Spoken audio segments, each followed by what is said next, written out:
Anio alahady fafita amby folo jolay enina amby folo sy roa arivo fanompoam-pivavahana iarahantsika amin'ny sampana vontrana fototra laika. Faly tafahoana amintsika rehetra miombom-bavaka eto amin'ity toerana ity. Omany eo am-pelatanantsika ny salamo fa 430 andininy rehetra. Salamo fa 430 Ho aminareo ny fahasoavana sy ny fiadanana avy amin'Andriamanitra ray sy Jesosy Kristy Tompontsika. Amen. Iarahantsika mamaky ny salamo fa 430 ho vakiantsika amin'ny anaran'ny Tompo ho fiterahantsika an'Andriamanitra. Andeha misaoran'i Jehovah ianareo rehetra mpanompon'i Jehovah izay mitoetra alina ao tranon'i Jehovah. Manandrata ny tananareo amin'ny fitoerana masina ka misaoran'i Jehovah. Hita ianao vaozonana e Jehovah, mpanao lanitra sy ny tany. Amen.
Ivavaka isika. Isaoranay ianao ry Andriamanitra rainay, rainay izay Andriamanitray, Andriamanitra tianay, Andriamanitra be fitiavana, Andriamanitra be fiantra. Izany no tonkiram-panahy izay mipololotra vatiam-ponay ry Andriamanitra rainay eo. Satria noho ny fitiavanao, noho ny famindramponao no natoy izao anay. Raha ny famafao teo amin'ny fiainanay, ny aretina sy ny fahasalamana, ny fahoriana sy ny fifaliana, ny fitsapana maro isan-karazany dia mahatsapy izay hoe noho ny fitiavanao, noho ny fahasoavanao izay atolotrao an'ny olona rehetra maimaimpona no nahatoy izao anay. Dia rainay ianao fa Andriamanitra fipetraka ianao fa iva fijery. Andriamanitra mendrika ho teraina ianao satria ianao no Andriamanitra ny Andriamanitra rehetra izay heverin'ny olona fa mahasoa azy sy manampy azy. Fantatray Tompo fa ianao no Andriamanitra azo iankinana, azo ianteherana, ary izany indrindra no mahatonga anay tsy angina ka tsy ankalaza anao. Mankalaza anao izay mame voninahitra ny anaranao satria tena hoe ny fitiavanao no mbola tsy nahalany ritra anay. Mbola ny famindramponao no nahatoy izao anay. Ary mahatsapa ihany koa izay fa noho ny fitarifainanao masina fa tsy ny herin'ny tenanay na ny maha izy anay no nahatonga anay eto amin'izao toerana izao, fa noho ny famindramponao koa misaotra indrindra ry Andriamanitra rainay eo. Ankehitriny ary izay dia maniry indrindra ny fanatrehanao izao fanompom-pivavahana izao. Manatre feno anay eto ianao, tanterao aminay ny teninao izay milaza fa raha misy rona telo mivora amin'ny anaranao dia hoeo ianao. Manantena indrindra izay fa eto anivonay ianao. Maro ny vahoakanao izay mangetahetanao, tia hita ny famirapiratany voninahitra ao amin'ny tia alahady maraina ety. Asehoy azy izany ry Andriamanitra rainay eo. Ao koa ireo manana olana toa tsy fahasaranana tonga eto dia aoka Tompo ianao nanome azy ireo fahasitranana tanteraka fa aminao. Dia mino izay Tompo fa tsy toy ny nidiranay teto ny ivoanay eto, fa tena ho fenonao ny hery avy amin'ny teninao izahay, dia ilay teninao izay hainao an'izay mahazo azy ary fahasalamana ho anofina rehetra. Dia amin'ny anaran'i Jesosy Kristy ilay lohan'ny fiangonana no entina maniry sy mangataka izany vavaka izany. Dia ho terainay ny anaranao hatramin'izao ka ho mandrakizay. Amen. Hipetraka ny fiangonana.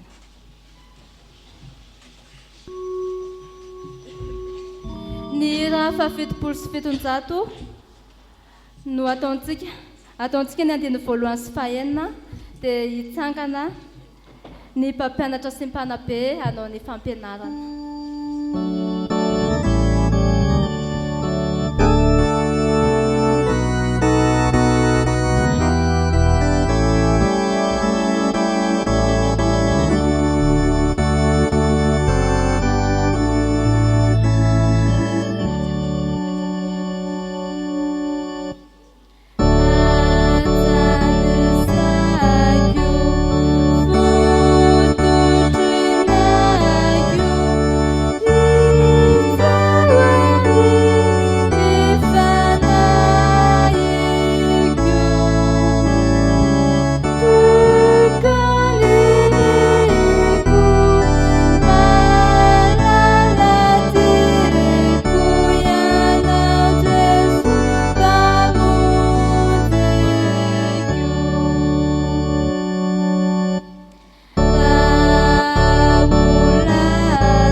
Manatitra ny arahaba amin'ny anaran'ny Tompo antsika rehetra, indrindra ny vondrona fototra laika izay hotronotsika eto ihany koa anio. Ny fikambana amin'ny mpampianatra sy mpanabe no isoloana tena amin'ity 10 minitra ity dia ny tenin'i Jesosy ao amin'ny Mateo 4 ny andininy 10 io no ampasahivy ny mpanabe antsika ndray anio. Mateo 4 dia ny andininy 10. Mateo 4 ny andininy 10 ho vakiana amin'ny anaran'ny Tompo. tamin'izay de ho Jesoa taminy mialary satana satria nyzao mivoalaza ny soratra masina ny tombandriamanitra ao no ankofanao ary izy irery no ivavahanao dika teny iombonan'izay nyvakina taminao zay mialary satana satria zao mivoalaza ny soratra masina ny tompandriamanitra ao no iankofanao ary izy irery no ivavahanao tenin'i Jesoa rehefa nalay-panahy izy rehefa tao anatin'ny adi-tsaina lalina izy rehefa nandritra ny 40 andro izy de io natonga ny satana tonga satana nakafana azy de io tenin'io voarakitra ao amin'ny Deutéronomie toko fahaenina ary le ry amin'ny andininy fahaefatra le teniny voalohany ry amin'ny andininy fahaefatra tsy nomofy ihany ivelomany olona any amin'ny Deutéronomie toko fahavalo de zay pédagogie zay ampitaina amintsika zay androany indray de io zay mimpandinika hoe pédagogie deutéronomisme zay fampianaran'izay mifototra amin'ny tenin'Andriamanitra rehefa tonga ny adi-tsaina tsy mimpanao fanadinana raha-pitso ihany tsy ny amin'ny tapa-bolana ihany fa na iza mety ho tonga amin'izany fotoana mampiadi-saina zany hiatrika ny lehibeany izy na atao famotorana izy na atao an'izao sy zao izy de tonga satana manosoka hevitra ampiasao ny volanao de mpampianatra moa mahita ihany fa rehefa ao anatin'izay adi-tsaina zay mpianatra mierikerika etseroa izy de mitaintaina sy matahotra izy de misy mpianatra mihitsy tsy tia ampatsahivina zany hoe anao fanadinana ianao amin'ny herinandro fa mitobotoboka ihany no fony de mety arary-kibo mihitsy izy de mihitatra ny saina ohatrany tsy ho zaka ny saiko le izy fa aloha mba hanao anina kely aty aposy aty de misisika moramora ihany ny fakapanahy de Jesosy ny mampatsiaro an'io rakizy Jesosy ny mampatsiaro an'io mialahy anao ry satana fa zao mivoalaza ny soratra masina ny Andriamanitra ao ihany mivavahanao zay no mampatsahivina rehefa tonga ny adi-tsaina rehefa tonga ny tebiteby rehefa tonga ny ovitra sy ny tahotra de ny teninay amin'ny mpianatra de zao mivavaha aloha fa raha mitebiteby sy matahotra ianao mbola tsy voninara-panahy ianao zay voninara-pitaovana ihany ny ankizy fa tsy mahasakana n'le tahotra sy tebiteby fa raha voninara-panahy izy tsy atahotra tsy angovotra tony tsara miatrika ny fanadinana tony tsara miatrika zay rehetra hiatrihana hatrany amin'ny sefala raha mbola misy matahotra mbola misy mangovotra nefa efa olon-dehibe zany na hiatrika an'iza de matahotra ihany fa Andriamanitra ny tena hoe indro aomba anao mandrakariva mba raha-pahatonga ny faran'izao tontolo zao zay fampianarana deutéronomisme zay no mifototra amin'ny hoe ny fankatoavanao an'Andriamanitra no mitondra fiadanana ny fankatoavanao an'Andriamanitra no mitondra fiainana ny fankatoavanao an'Andriamanitra mitondra tsodrano fa mifandavana azy kosa mitondra ozona mitondra fahafatesana mitondra sazy ka de ho amintsika zany tenin'Andriamanitra zany zandry malala ho amintsika hiatra fanadiana rehetra tony tsara de mivavaha tsara apetrao an'Andriamanitra fa mifankatoavana azy mitondra fiainana de ho amintsika rehetra amin'ny fiadanana amen.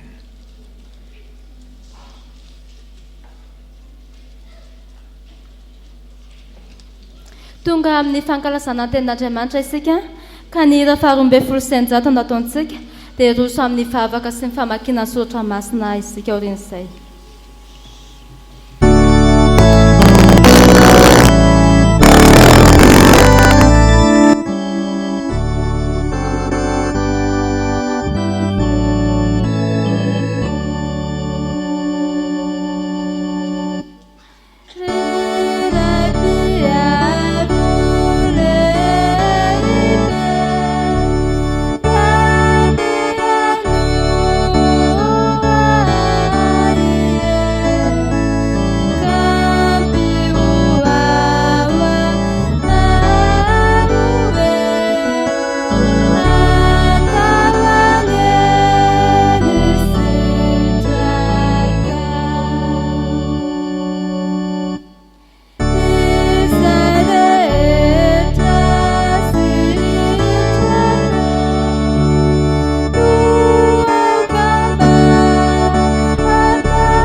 tonga amin'ny fotoana hamakina sy hainoana ny teny soratra masiny tsika ry havana.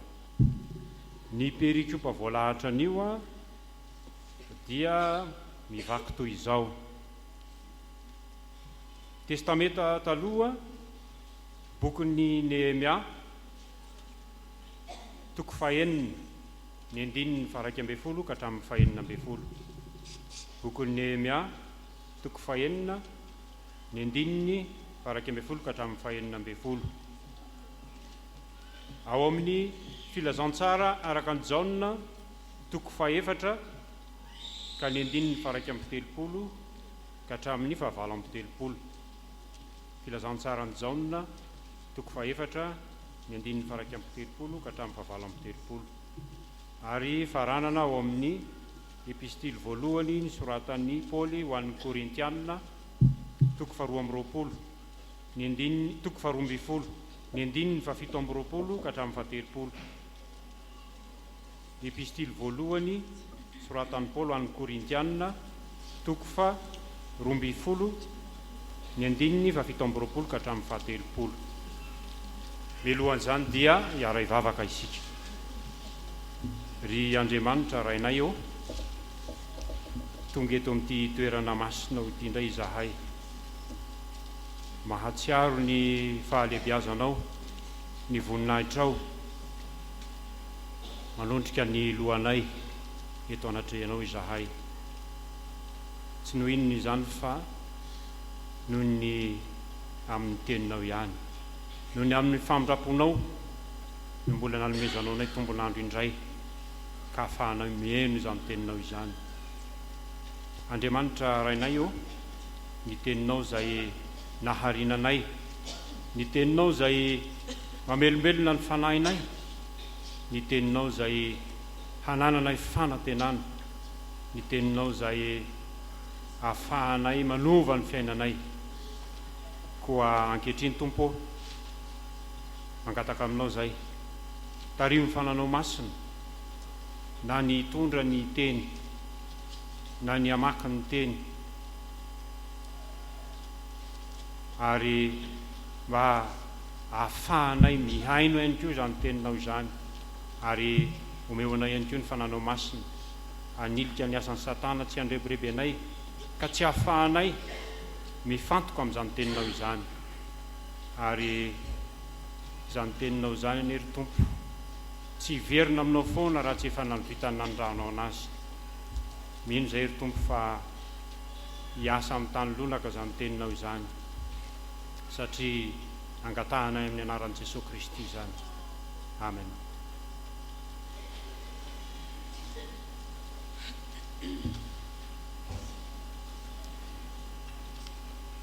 Amin'ny anaran'i Jesosy,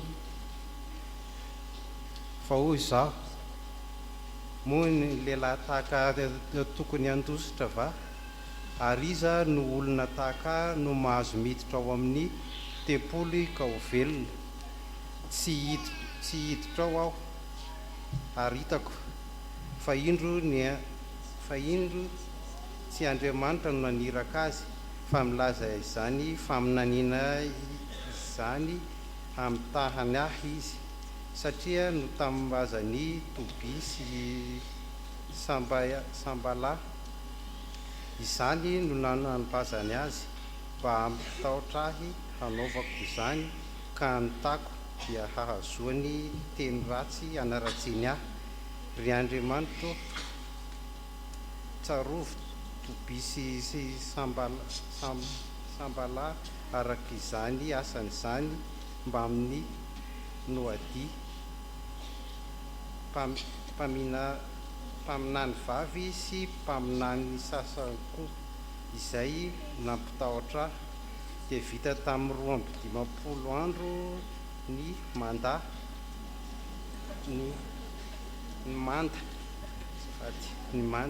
dia tamin'ny andro 520 tamin'ny volana Elola. Ary rehefa reny fahavalony rehetra izany dia raiki tahotra ny firenena rehetra manodidina anay, sady hitany fa tsinotsinona izy ary fantany fa Andriamanitray no nahavitana izany asa izany. Amen.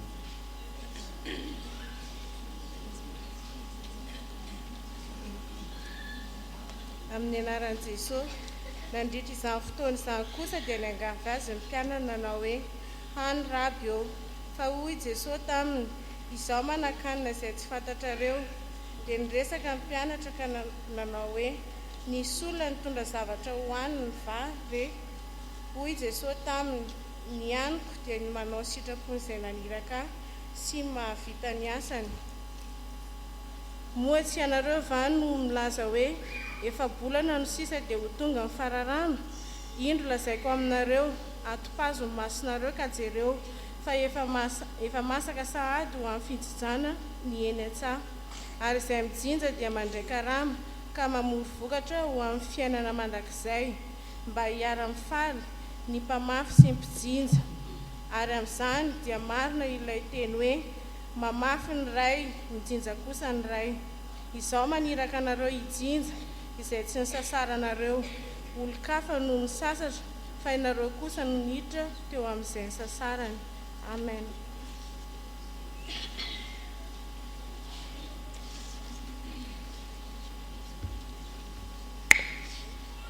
Faranantsika ny famakiana ny teny soratra masina. Izany dia ohatratsika amin'ny Koritianina voalohany, toko 12, andininy 17 ka hatramin'ny 17. Ary ianareo ny tenan'i Kristy, ka samy momba ny tenany avokoa araka ny anjarany avy, araka ny anjaranareo avy. Ary Andriamanitra efa nanendry ny sasany teo amin'ny fiangonana: voalohany apôstôly, faharoa mpaminany, fahatelo mpampianatra, manaraka izany dia fahagagana, dia fanomezam-pahasoavana, hoentina mahasitrana, dia fanampiana, dia fitondrana, dia fiteny samy hafa tsy fantatra. Apôstôly va izy rehetra, mpaminany va izy rehetra, mpampianatra va izy rehetra, manao fahagagana va izy rehetra, manana fanomezam-pahasoavana hoentina manasitrana va izy rehetra, miteny amin'ny fiteny tsy fantatra va izy rehetra, mandika teny va izy rehetra. Ray masino, manamasinana amin'ny fahamarinana, fanoteninao ny fahamarinana. Amen.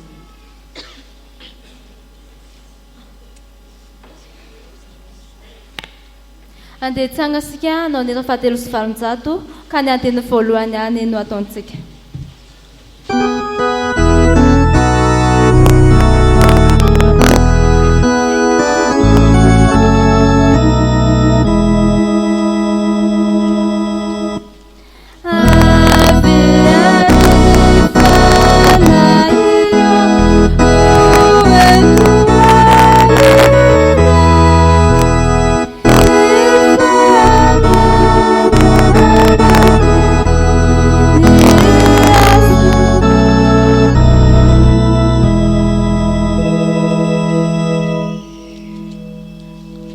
Petraka ny fiangonana.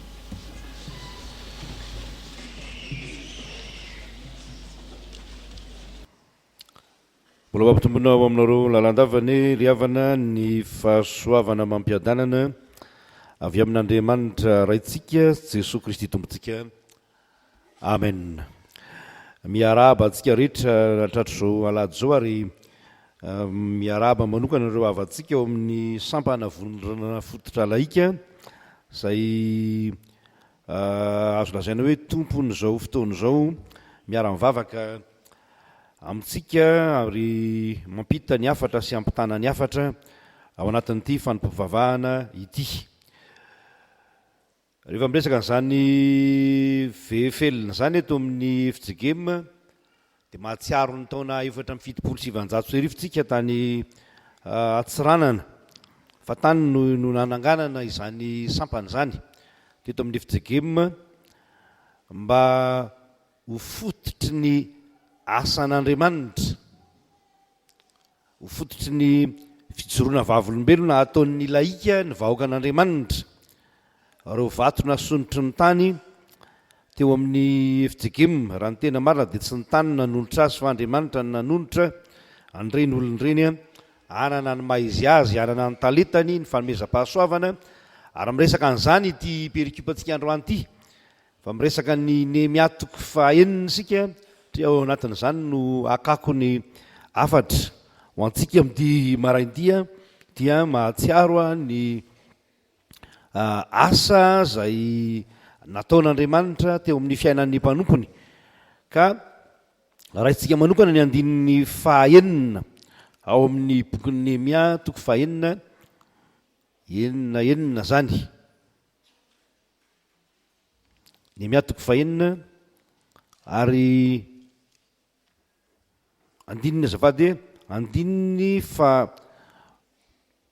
1:20 ka hatramin'ny fahaenina 20 dia ery amin'ny andininy fahaenina 20 fa tsy fahaenina akory no raisitsika andeha raha tsika mamaky indray mandeha zany tenin'Andriamanitra zany manao hoe ary rehefa areny ny fahavalonay rehetra zany dia raiky tahotra ny firenena rehetra manodidina anay sady hita ny fahatsinotsinony izy ary fantany fa Andriamanitray no nahavitana izany asa izany fa Andriamanitray no nahavitana izany asa izany. Tantaran'ny fanarenana ny tanànan'ny Jerosalema ny manda ny marina kokoa zany hoe ny manda zany tamboho zany ny manda moa dia ngedangeda noho ny tamboho fiarovana ny tanàna. I Nehemia zay mpitondra kapoaka ny mpanjaka no reo mpanjaka zay nambabo mpanjaka zay nandresy ny Israely dia ny Babilonianina ny Medianina sy ny Persianina tany ampahababoana tany no nandre i Nehemia fa rava tanteraka ny depoly no ravana tanteraka ny manda zany hoe ny fefy manodidina ny tanàna ka mahatanàna ny tanàna ary dorana ny vavady ny tanàna ny vavady ny tanàna zay milaza hoe eo amin'io vavady io no anaovana ny fitsarana eo no indinika rehetra mikasika ny fiarahamonina ka toy ny hoe rava tanteraka ny firenena rehefa rava zany manda sy vavady zany nandrehany zany Nehemia ary nangataka tamin'ny mpanjaka iverina akany Jerosalema akany Jodia mba anao ny asa fanarenana ary eo amin'ity fanarenana ny asan'Andriamanitra ity fanarenana ny tanànan'Andriamanitra ity no ahitantsika hoe tsy mora no manao ny asan'Andriamanitra tsy resadresaka fotsiny asan'Andriamanitra zany tsy tany saina fotsiny zany tsy resadresahana fotsiny hoe andetsika hanao ny asan'Andriamanitra fa ny mahasasarotra azy dia asa be fahavalo ny asan'Andriamanitra ary marina ny tenin'ny Paoly apôstôly rehefa miresaka ny amin'ny tokony hananantsika fiarova teny izy andraisantsika ny fiadin'Andriamanitra ny havantsika vao niresaka ny amin'ny hoe ny manararoatra miditra eo amin'ny sehitra rehetra zay anaovantsika ny asan'Andriamanitra dia mahatsiaro tenin'ny apôstôly Paoly tsika hoe fa isika rahalahy olona amin'ny nofo aman-drà fa amin'ny fanaratsy zay eny amin'ny rivotra eny io ary ny fotoana hatongavany eo aminao mety tsy sapanao akory fa misakana ny asan'Andriamanitra zany no tena asany Satana manao zay sakanana ny asan'Andriamanitra zay tsy hampahombo ny mpanompon'Andriamanitra manimba ny fanahin'ny mpanompon'Andriamanitra mba hahatonga azy olona zay tsy matoky an'Andriamanitra olona zay tsy matoky ny namany ka inona moa zany no zavatra tena ampianarina zao tenin'Andriamanitra zao atsika raha mamaky an'eo andininy fahenina amby folo tsika dia ny hoe ny mpanompon'Andriamanitra dia miankina amin'ny herin'Andriamanitra rehefa miasa mpanompon'Andriamanitra dia miankina amin'ny herin'Andriamanitra rehefa miasa fantany fa Andriamanitray nahavitany zany asa zany tsy misy fisideran-teny eo amin'io andininy rehetrarehetra eo fa ny zavatra tany saintsika eo tany sain'ny soratra masina ao dia ny hoe misy ny fahavalo ao amin'izany asan'Andriamanitra zany ary ny asan'andriamanitra dia tsy hoe fahavalo zay mitazapotsiny na miteniteny fotsiny ao fa fahavalo mikendry ny ampijanonana ny asan'andriamanitra, ny atsampadeza ny asan'andriamanitra zany, ny ahatonga anao rava, ny ahatonga anao atsiaro hoe tsy mandeha ny asa kivy ianao. Zany no tiany fahavalo atao. Koa tena mila fiankinana amin'andriamanitra zany. Dia hoy izy hoe fantany fa Andriamanitra ny nahavitana zany asa zany, fiekena nataony Nehemia zany, hoe tena Andriamanitra no nahavitana ny asa. Andriamanitra no antony zao asa vita zao, tsy misy tokony irehareana ary tsy misy tokony hatahorana raha miaraka amin'Andriamanitra ianao. Raha miaraka amin'Andriamanitra tsy misy hatahorana. Ary milaza an'izany tokoa ny ity perikipantsika ity, io andininy kely fotsiny dia milaza zavatra anankitelo farafakeliny. Voalohany dia ny hoe tena miasa toy ny irak'Andriamanitra isika rehefa manao ny asan'Andriamanitra. Miasa toy ny irak'Andriamanitra tsika rehefa manao ny asan'Andriamanitra. Ny teny hoe asa, ariva moa mbola isy efa mela belarana mikasika an'io resaka asa io. Teny hoe asa mantsy amin'ny dikateny fototra dia hoe asa tokoa. Le teny ao amin'ny baiboly hébreu hoe melaka. Ny melaka dia hoe asa na hoe andraikitra na hoe karazana asa samihafa no dikany. Fa ny fototenin'izy ity dia ny teny hoe malaky, mitovitovy amin'le tenintsika gasy hoe malakilakia, zany hoe malaky zany dia mandeha anay ihany raha amintsika malagasy.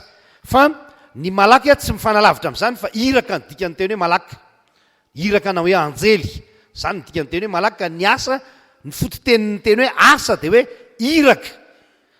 Dia noho izany ny olona manao ny asa, ny olona miasa manao ny asan'Andriamanitra dia missionnaire, irak'Andriamanitra, anjelin'Andriamanitra, irahan'Andriamanitra ny olona zay manao ny asan'Andriamanitra.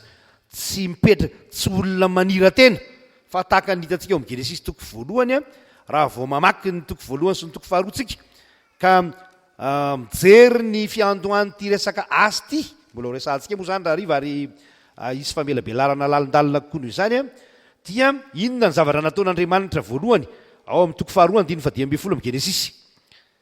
Zao ny voasoratra ao anatin'izany teny zany: ary Jehovah Andriamanitra nitondrana lehilahy ka namponina azy teo amin'ny Saedena, aninona ozy izy? Hiasa sy hitandrina azy. Tovy ihany ny dikany teny hoe hiasa sy mitandrina, fa hoe miasa sy hitandrina azy. Izany hoe Andriamanitra rehefa nanamboatra olona dia tsy hoe olona napetraka sahala amin'ny saribakoly ao anatin'ny sa eto ambonin'ny tany napetraka Andriamanitra, fa olona nirahin'Andriamanitra hiasa. Hiasa zany olona zany, ka ny olona miasa rehetra dia tokony ahatsiaro fa irak'Andriamanitra izy, envoyé, apôstôly, olona nomena fanomezam-pahasoavana ho amin'izany izy. Ary zany perikipantsika androany hoe samy nozarany fanomezam-pahasoavana tsirairay ny olona. Sasany nataony apôstôly, sasany nataony mpampianatra, sasany nataony arak'izay fanomezam-pahasoavany avy, dia tokony ahatsiaro manakarivan'izany. Ka isika rehefa malala, voalohany dia ny hoe tokony ahatsiaro tsika fa irak'Andriamanitra.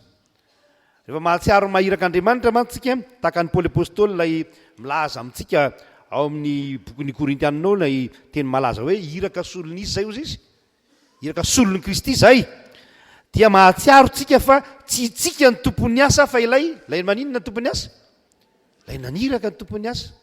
Tsy tsika ny tompony, ilay naniraka ny tompon'ny asa. Ary mahery kokoa sika. Zao foana mantsy ny zavatra mandeha tany mbola niasa tany Parafaravola, nisy dinaleny ny ankizy nandeha nanao précan Tafika Masina, te hindrana moto tao amin'ny firaisana izy.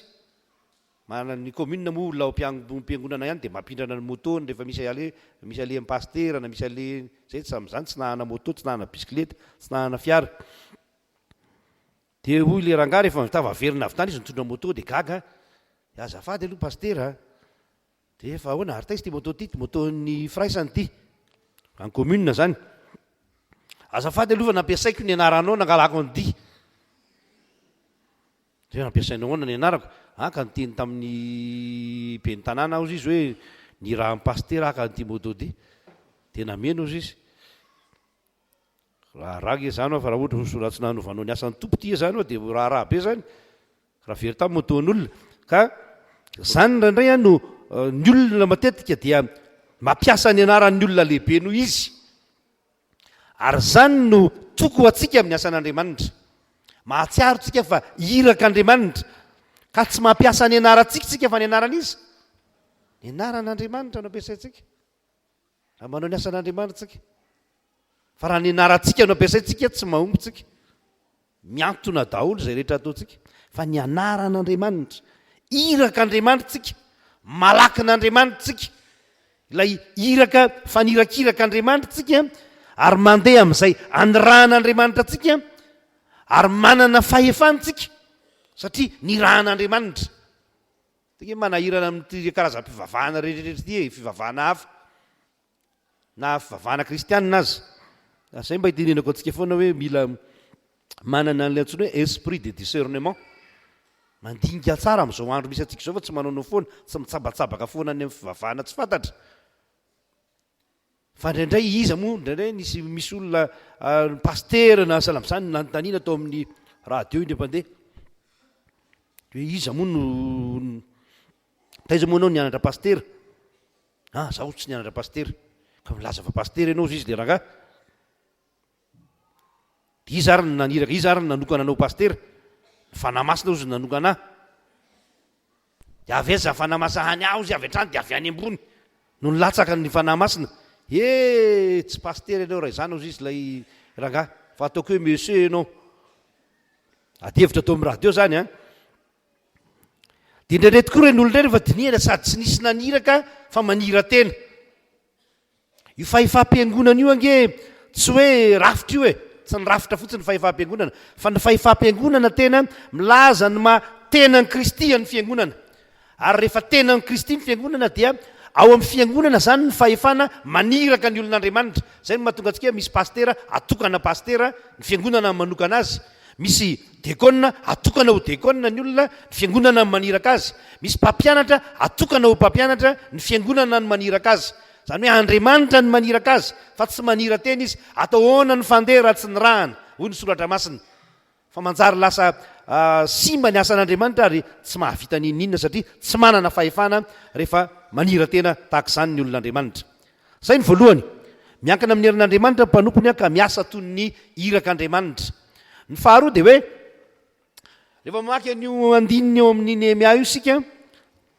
dia hoe ny herin'andriamanitray no nahavitanay izany asa zany le teny hoe nahavitanay io dikany de hoe manamboatra ny dikany teny hoe nahavitanay no nanamboaranay araka ny sitrapon'andriamanitra no nanamboaranay zany asan'andriamanitra zany manamboatra araka ny sitrapon'andriamanitra zany hoe miasa araka ny sitrapon'andriamanitra ry Nehemia raha nanao ny vavahady raha nanao ny manda dia tsy ny tenin'ny olombelona ny narahana fa raha tsy zany tsy vita ny asa raha ny tenin'ny Sanibala sy ry Tobia zay fahavalon'ny Israely fahavalon'ny asan'andriamanitra no narahany Nehemia tsy nahavita ninninona izy satria ireny dia nanao teny zay manakivy ary zay le olombelona zay le asan'ny satana zay manakivy ianao manao zay akivy ianao amin'ny asan'andriamanitra io izy manao zay areraka anao manao ary zay ny tena talentan'izay devoly zay manao zay areraka anao izy manao zay atonga anao ararirary tsy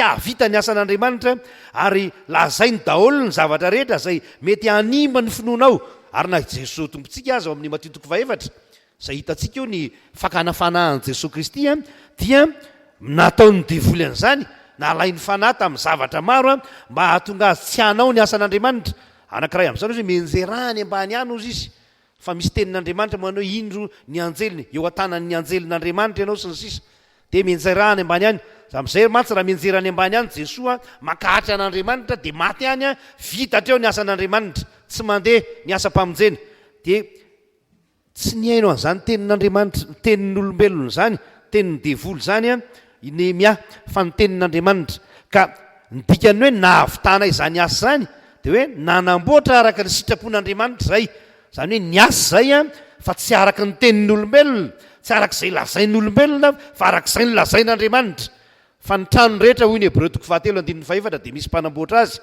saingy zao ny manao ny zavatra rehetra de andriamanitra Andriamanitra ny manao zavatra rehetra. Misy mpanamboatra ny trano a, misy architecte ny trano a, misy maçon ny trano a, fa Andriamanitra ny tena manao ny endriky ny trano, manao ny fomba ny trano a, mametraka ny trano a ho mahafiorina izany. Ny dikany teny hoe manamboatra koa mantsy ato amin'ity anyty ny teny hébreu na rehefa vadika teny frantsay dia hoe façonner zany hoe manome endrika ilay trano. Ka ny endriky ny asan'Andriamanitra zay ataony ny mpanompon'Andriamanitra dia araka ny sitrapon'Andriamanitra, araka ny hevitr'Andriamanitra, araka ny planina an'Andriamanitra, fa tsy araka ny planina antsika olombelona. Ary zany zany hoe manahirana antsika rehefa miasa ho an'Andriamanitra tsika, misy sitrapo tiatsika atao, misy hevitra tiatsika hoentina, kanefa dia tsy araka ny sitrapon'Andriamanitra. Na eo fitediavam-bola fotsiny ary nitsika za moa dia faly satria nandresy nahita nandritra ny heritaona izay nahitako ny sampana rehetra teto amin'ny fiangonana. Tsy nisy sampana nary aza hoe mitady vola dia manao zavatra mivoaka ny sitrapon'Andriamanitra any. Fa indraindray mantsy sahala amin'izany mampiady anaty fiangonana ane hoe mitady vola ny sampana dia inona ny tadiavam-bola andao hanao balina dia ho asiana toka, asiana whisky, asiana labiera, fa reny ny mora azahoam-bola dia ny vola mo fetsy dia izay mihitsy no ataony izay a dia mora azahoam-bola tokoa reniko. Na ny fanjakana eto amintsika ary nge deoteran'ny vola miditra amintsika io, vola miditra amin'ny zava-pisotro mahamamy eto amintsika efa lazaina fa lalàna eto amintsika ary mbola misoratra noir sur blanc amin'ny lalàna antsika zany, tsy azo ataony manao publicité ny zavatra misy alcool na dia ny fanafody aza tsy azo anaovana publicité. Fa eto amintsika jerevy daholo eny amin'ny rindrina rehetra eny, fa iny dia misy hoe mahery matanjaka eny, tsy teny a izy zay fa Andriamanitra ny tena matanjaka sy mahery.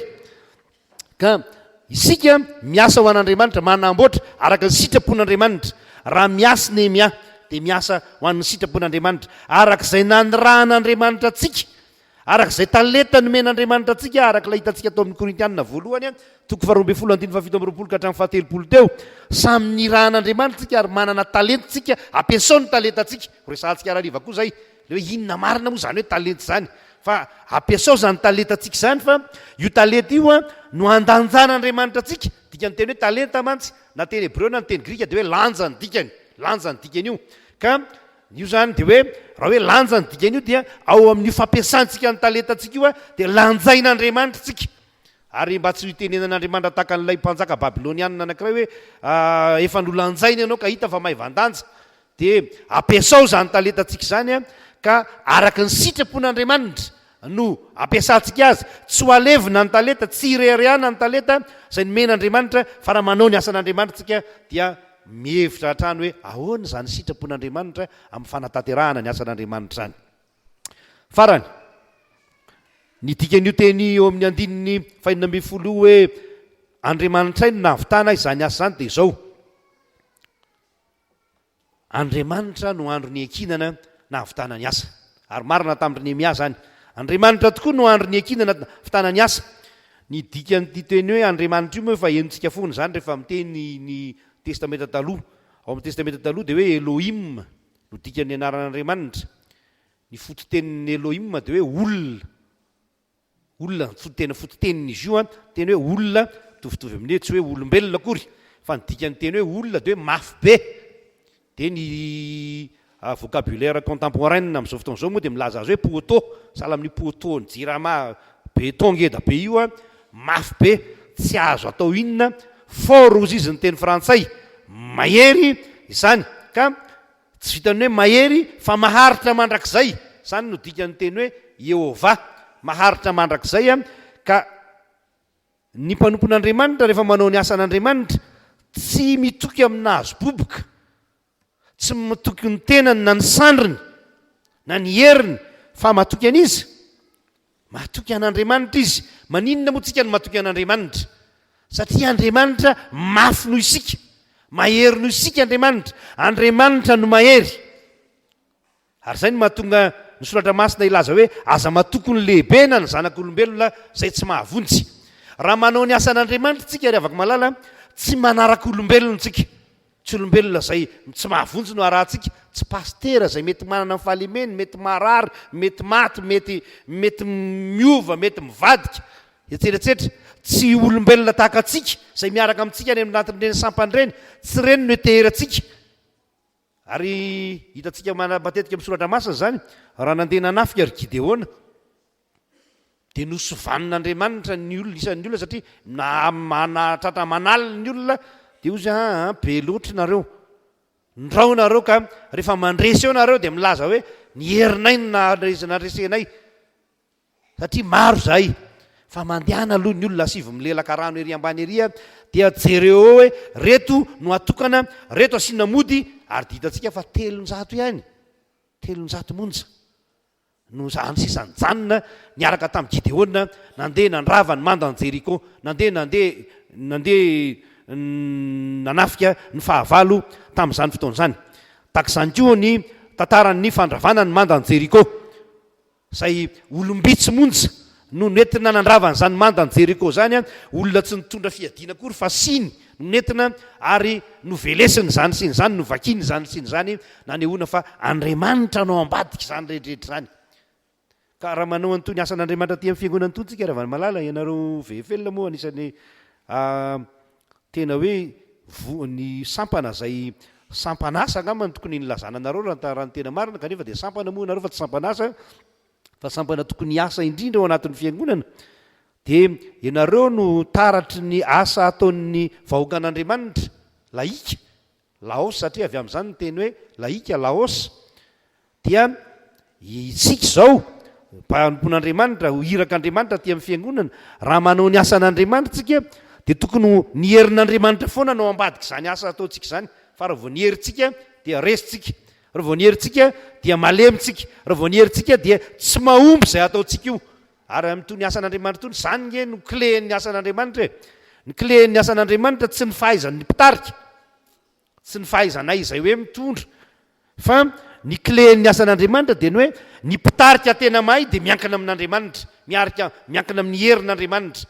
ary tena miantehitra amin'ilay Andriamanitra izay mafy be fa tsy milaza ny tenany hoe mafy be zahay mahery zahay mahavita zahay tsy hany fa olona zay tena miankina amin'izany herin'Andriamanitra zany ka eo amin'ny Joba 9 ny olona zay tsy miankina amin'Andriamanitra dia zao no ilazany Joba azy Joba 9:10 miankina amin'ny tranony izy kanjo tsy maharitra iny miazonazy mafy izy miankina amin'ny tranony izy kanjo tsy maharitra iny ary ao amin'ny soratra masina anankiray ao amin'ny testamenta taloha dia misy teny mahafinaritra manao hoe hotahiny izay olona matoky an'i Jehovah dia izay manao an'i Jehovah ho tokony koa raha manao zao asan'Andriamanitra zao tsika ravana malala raha miasa ty amin'ny fiangonana tsika na io asantsika andavanandro azy ataovy hoe asan'Andriamanitra io dia miankina tanteraka amin'ny herin'Andriamanitra tsika ilay mahery noho itsika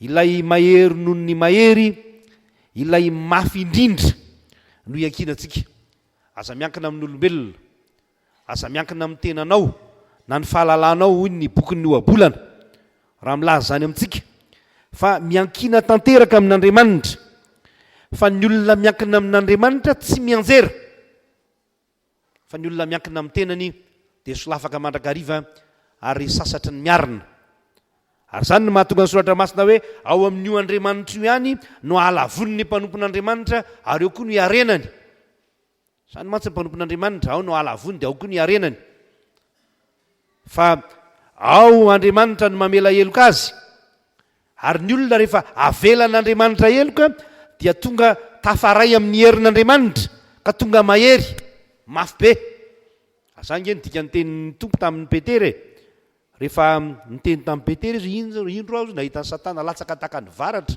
avy any an-danitra fa izao rehefa mibebaka ianao dia mandehanao izy ampaherezo ny rahalanao tsy afaka ny ampahery ny hafa ianao hanao ny asan'Andriamanitra ianao raha tsy efa nomen'Andriamanitra zany famelan-keloko zany ary zany natao hoe miankina amin'ny herin'Andriamanitra manjary mifangaro amin'ny herin'Andriamanitra ianao ka hoy Paoly apôstôly raha milaza zany hoe mahay ny zavatra rehetra ao izy ao amin'ilay mampahery ahy mahay ny zavatra rehetra tonga manana kapasité hanao zavatra ngeda be ianao goavany ianao rehefa mifangaro amin'ny herin'Andriamanitra ny herinao fa raha tahinika fangaro amin'ny hery hafa ianao hery zay tsy mahavonjy hery manimba mamotika herin'ny Satana dia simba ny asan'Andriamanitra zany no ijoroantsika tahaka zao aty amin'ny fiangonana ry havana, zany no mahasampana aty amin'ny fiangonana antsika, ary zany no ampahirezana anareo vehifelona manokana, mpahirezana ny fiangonana manontolo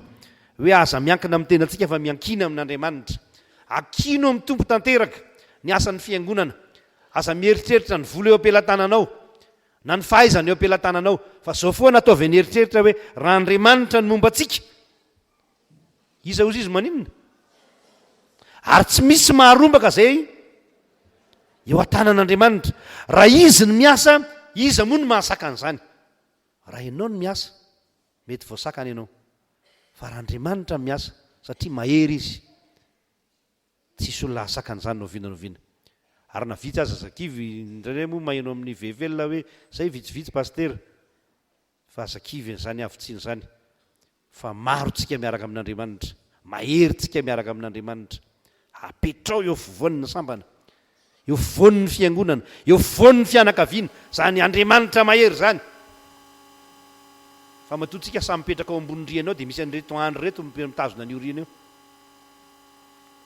fa raha mirodana ny roa amin'ireo rian'ireo andro ireo miala ao tsika fa matahotra, mahery noho ireo andro ireo, reo poto ireo Andriamanitra, ka matotsika afaka manao ny asan'Andriamanitra, dia misy andro iankinantsika, iankinany ny asan'Andriamanitra, dia izy zany Andriamanitra, izy no andro iankinantsika. Ka dia mahereza ry havana ny tompo mba antsika, ary vavaga ho antsika lalandava mba ahatanteraka tsara ny asan'Andriamanitra, dia tsarovy ireto teny izay notoriana taminao reto hoe miankina amin'ny herin'Andriamanitra mpanompony, ka amin'izany izy dia miasa toy ny iraka Andriamanitra izy, ary miasa araka ny sitrapon'Andriamanitra, ary miankina amin'ny herin'Andriamanitra fa tsy miankina amin'ny herin'ny tenany. Voninahitra ho an'Andriamanitra. Amen.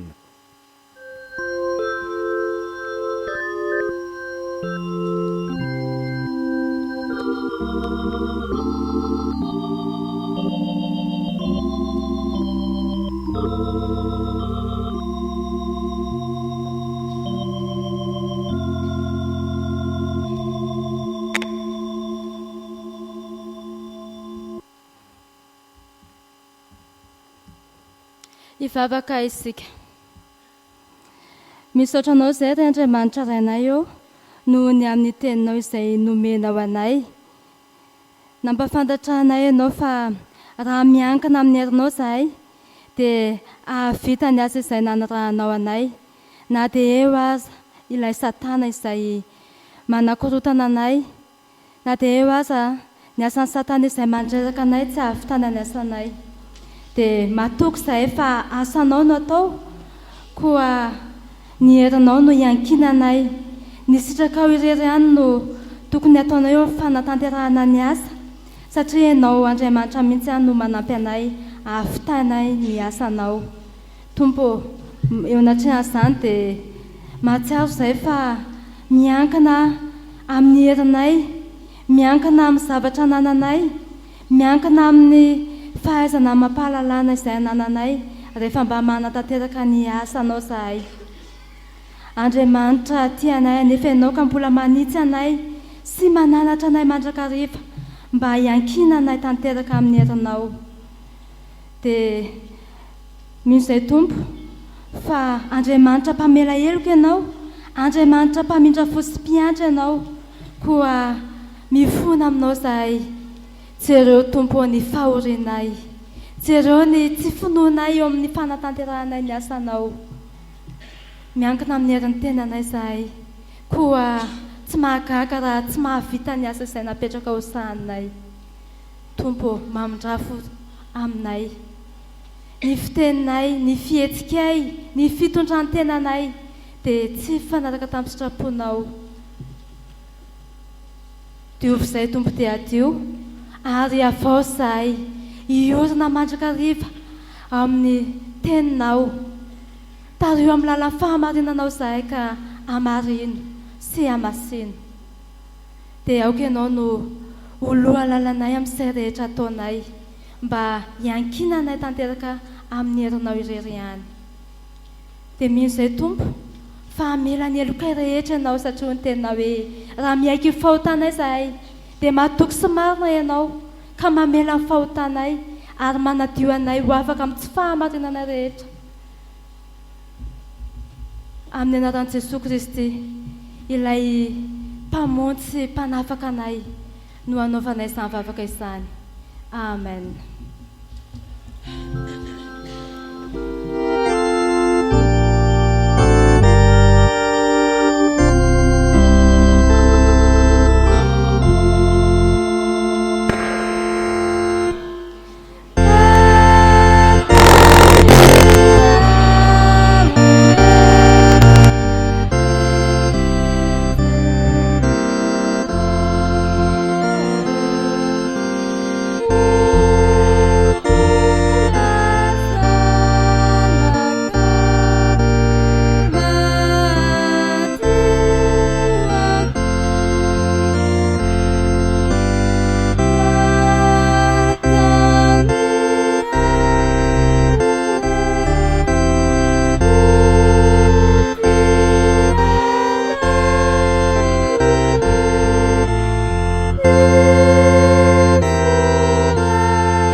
Andriamanitra ray havana dia Andriamanitra mpamindra fo sy miantra, koa mitsangana raiso amin'ny finoana famelan-kelo ka omeny ianao.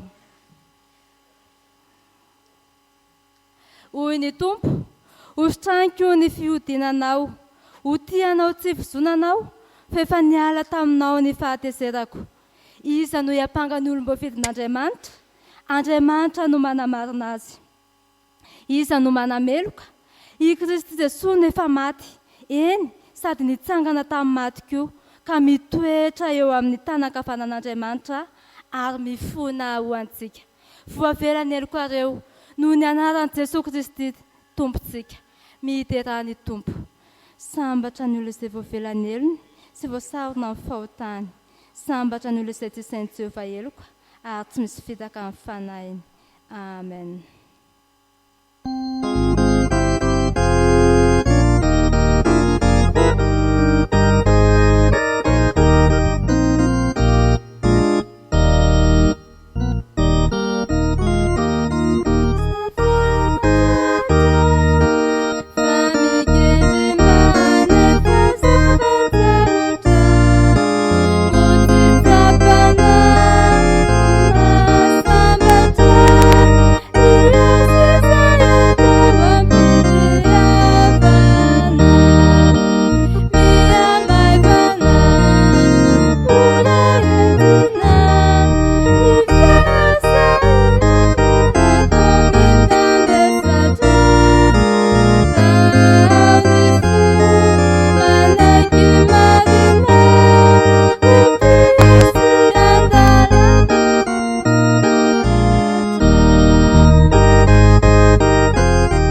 olona izay vao vela eloka dia samy manambara ny finoany eo anatrehan'Andriamanitra sy fiangonana andeha rahantsika manonona ny fanekem-pinoana fahatelo. Mino an'Andriamanitra tsy toa aho izay mpanao lanitra sy ny tany. Andriamanitra dia fanahy, Andriamanitra dia fitiavana, Andriamanitra dia manjakatra amin'ny taloha indrindra ka ho mandrakizay. Andriamanitra dia mampiseho ny fitiavany atsika, fa fombola mpanota isika dia maty hamonjy antsika Kristy. Mino an' Jesosy Kristy zanan'ilay tokana tompontsika aho, tonga izy tady sy hamonjy ny very. Izy no lalana sy fahamarinana ary fiainana. Izy dia tsy miova omaly sy anio ary mandrakizay. Mino fanahy masina aho. Izy no manambara ny fanahintsika fa zanak'Andriamanitra isika. Fanahy iray ihany nanaovam-batisantsika rehetra ho tena iray. Ny fandraisana izay ety mandresy izao tontolo izao dia ny finoantsika. Tompo, ampitombo ny finoanay. Amen. Hipetraka ny fiangonana. Izao dia ny adoko-pira no hanao ny hira.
miarabantsika mpianakavin'ny finoana na tratra ity alady fahatelo amin'ny volana jolay ity.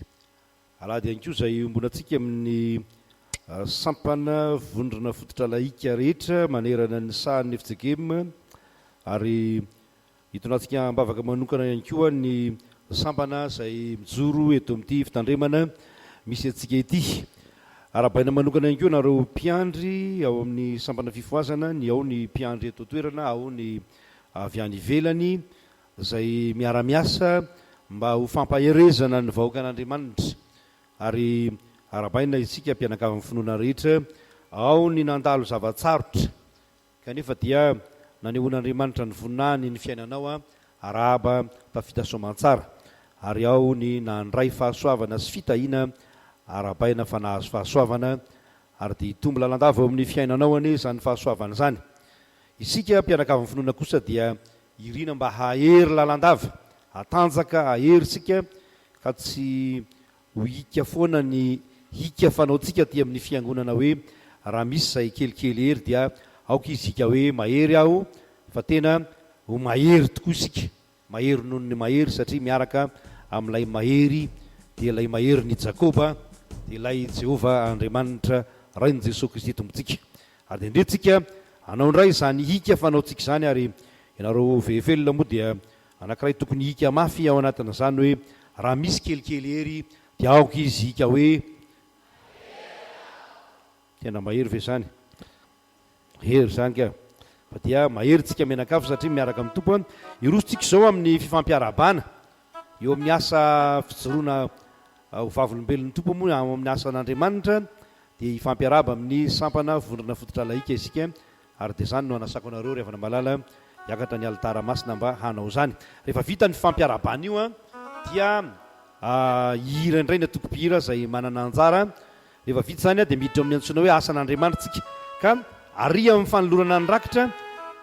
Vita ny fanolorana ny rakitra alohan'ny asa sy ny fampaherezana dia isy fanolorana zioga ho ana mpikambana anankitelo vaovao izay ao anatin'ny vehivelona araka ny fandaminana efa nataonay niaraka tamin'ny sampana. Ndao ary tsika ravako ndao ary mbola mihira aloha satria hitako ato anatin'izay ny loha hevitry ny hira dia hoe fanantsony sika izao ny raha mahafaira.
ho an'andriamanitra irery ny voninahitra ary miarabantsika rehetra amin'ny anaran'ny tompo Jesoa amin'izao alahady izao.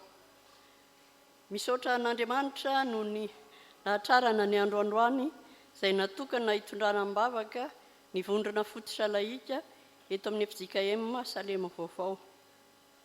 Izao no tanteraka dia noho ny fandarana nataon'ny mpitandrina sy ny birao ka isaorana azy izany. Ny vondrona fototra laika riavana dia sampana velona eo anivon'ny Fiangonan'i Jesosy Kristy eto Madagasikara ary efa nolazain'ny pastera tamin'ny toroteny teo ny nananganana azy.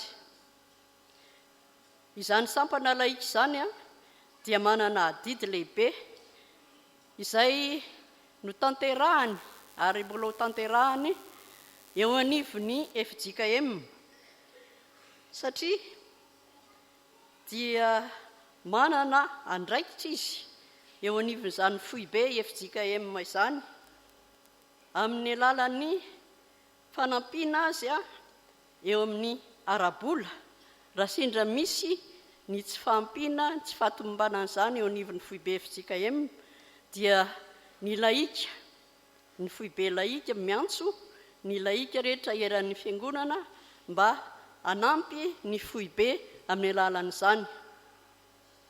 Eo koa izao avy ny synôda lehibe izay atao any Antsirabe amin'ny volana hoy izao.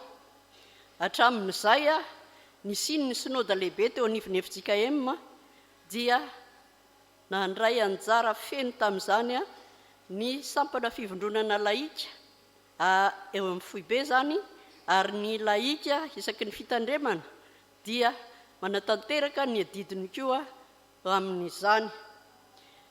Ny laika ihany koa dia miantoka poste d'évangélisation iray manontolo ny fivelomana sy ny asa rehetrarehetra izay ataon'izany dia ny laika no miandraikitra an'izany. Eto amin'ny fiangonana misy atsika dia manana ny adidiny koa ny laika. Manatanteraka izany izy amin'ny alalan'ny fanampiana ho an'ireo sampana izay mila azy. Manatanteraka izany koa izy amin'ny fanaovana ny didy potra faobe izay vao novitaina tamin'ny zoma maraina teo ary isaorana ny tompo fa vita soamantsara izany. Isan-taona, indroa isan-taona dia manana adidy izy eo amin'ny fanampiana ireo sahirana eto amin'ny fiangonana ary eo mpitandrina misotro ronono sy ny vadina velan'ny mpitandrina izay maty eto amin'ny fiangonantsika ihany koa. Dia hitantsika amin'izany ry havana fa mafy ny andraikitra sady lehibe ny andraikitra miandry ny sampana vondrona fototra laika. Nefa na dia izany ara dia tsy kivy izay satria men'Andriamanitra fanomezam-pahasoavana ary mbola iangaviana anareo rehetra kristianina tanandroa koa mba midira ao anatin'ny sampana satria manana fanomezam-pahasoavana men'Andriamanitra isika tsirairay avy tsy amin'ny alalan'ny vola fotsiny fa amin'ny alalan'ny hery, ny saina, ny tanjaka dia azontsika anompoana an'Andriamanitra izany satria fanomezam-pahasoavana no men'Andriamanitra antsika. Raha riva dia misy ny fanazavana ho amin'izay izay hoentiny ray aman-dreny mpitandrina eto amintsika koa iangaviana isika mba samy ho tonga hiaino izany famelabelaran-kevitra izany. Manaraka azy eo koa dia ho avy eo ny inspecteur des impôts anazavantsika amintsika izay momba ny etra rehetra izay tsara ho fantatritsika satria olombelona miaina isika manadidy eo amin'ny fiangonana, eo amin'ny firenena, eo amin'ny fiarahamonina ihany koa. Androany andro natokana ho an'ny laika dia misy varotra fampiratiana ry havana ao ivelany eo amidina eo mba azonay vola metinay manatanteraka ny adidy eo anivon'ny foibe laika ary koa anivon'ny synôda partany satria dia manana adidy sy andraikitra eo amin'ny vondrom-paritany laika koa ny vondrona fototra laika isaky ny fiangonana koa izany a dia mba aniriana ianareo a mba anapianareo anay amin'ny alalan'ny misy rakitra vata eo a fa satria izay manome ny fitiavana dia ampian'Andriamanitra. Misy koa ny taratasy kely a izay nizaraina tamintsika koa aoka isika andinika sy amakafaka an'iny ary mba amerina an'iny arak'izay fitiavana tiatsika atao hanompoana n'Andriamanitra eto anivon'ny fiangonana dia ho an'Andriamanitra irery ihany ny voninahitra. Saotra to.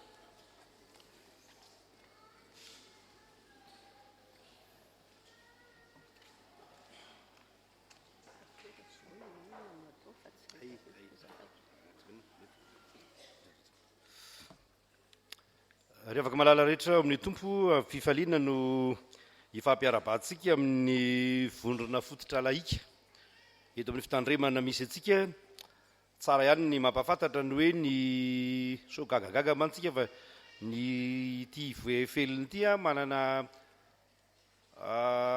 zavatra manokana na eo amin'ny anarany azy zay tsy de mitovy amin'ny sampana hafa raha ohatra zao ny sampana fifoaza de hoe sampana fifoazana efijegem sa fifoana na any amin'ny fobe na any amin'ny synodam-paharitany na ty amin'ny fitandremana ny laika kosa any amin'ny fobe dia SFL izy sampana fivodronana laika zay ny anarany SFL raha ny fobe zany izy raha ny synodam-paharitany izy dia vondrom-paharitany laika VPL fa aty amin'ny fitandremana izy a dia vondrona fototra laika VFL ka so gagitsika rehefa mandrena indray hoe SFL fobe dia inona ary zany SFL zany sampana vaovao ve zany na hoe VPL ary tsy hoe maro ny olona maniry hanao ny asan'Andriamanitra kanefa tsy miankina amin'ny heriny izy ireo zahay na miankina amin'ny herin'ny tenanay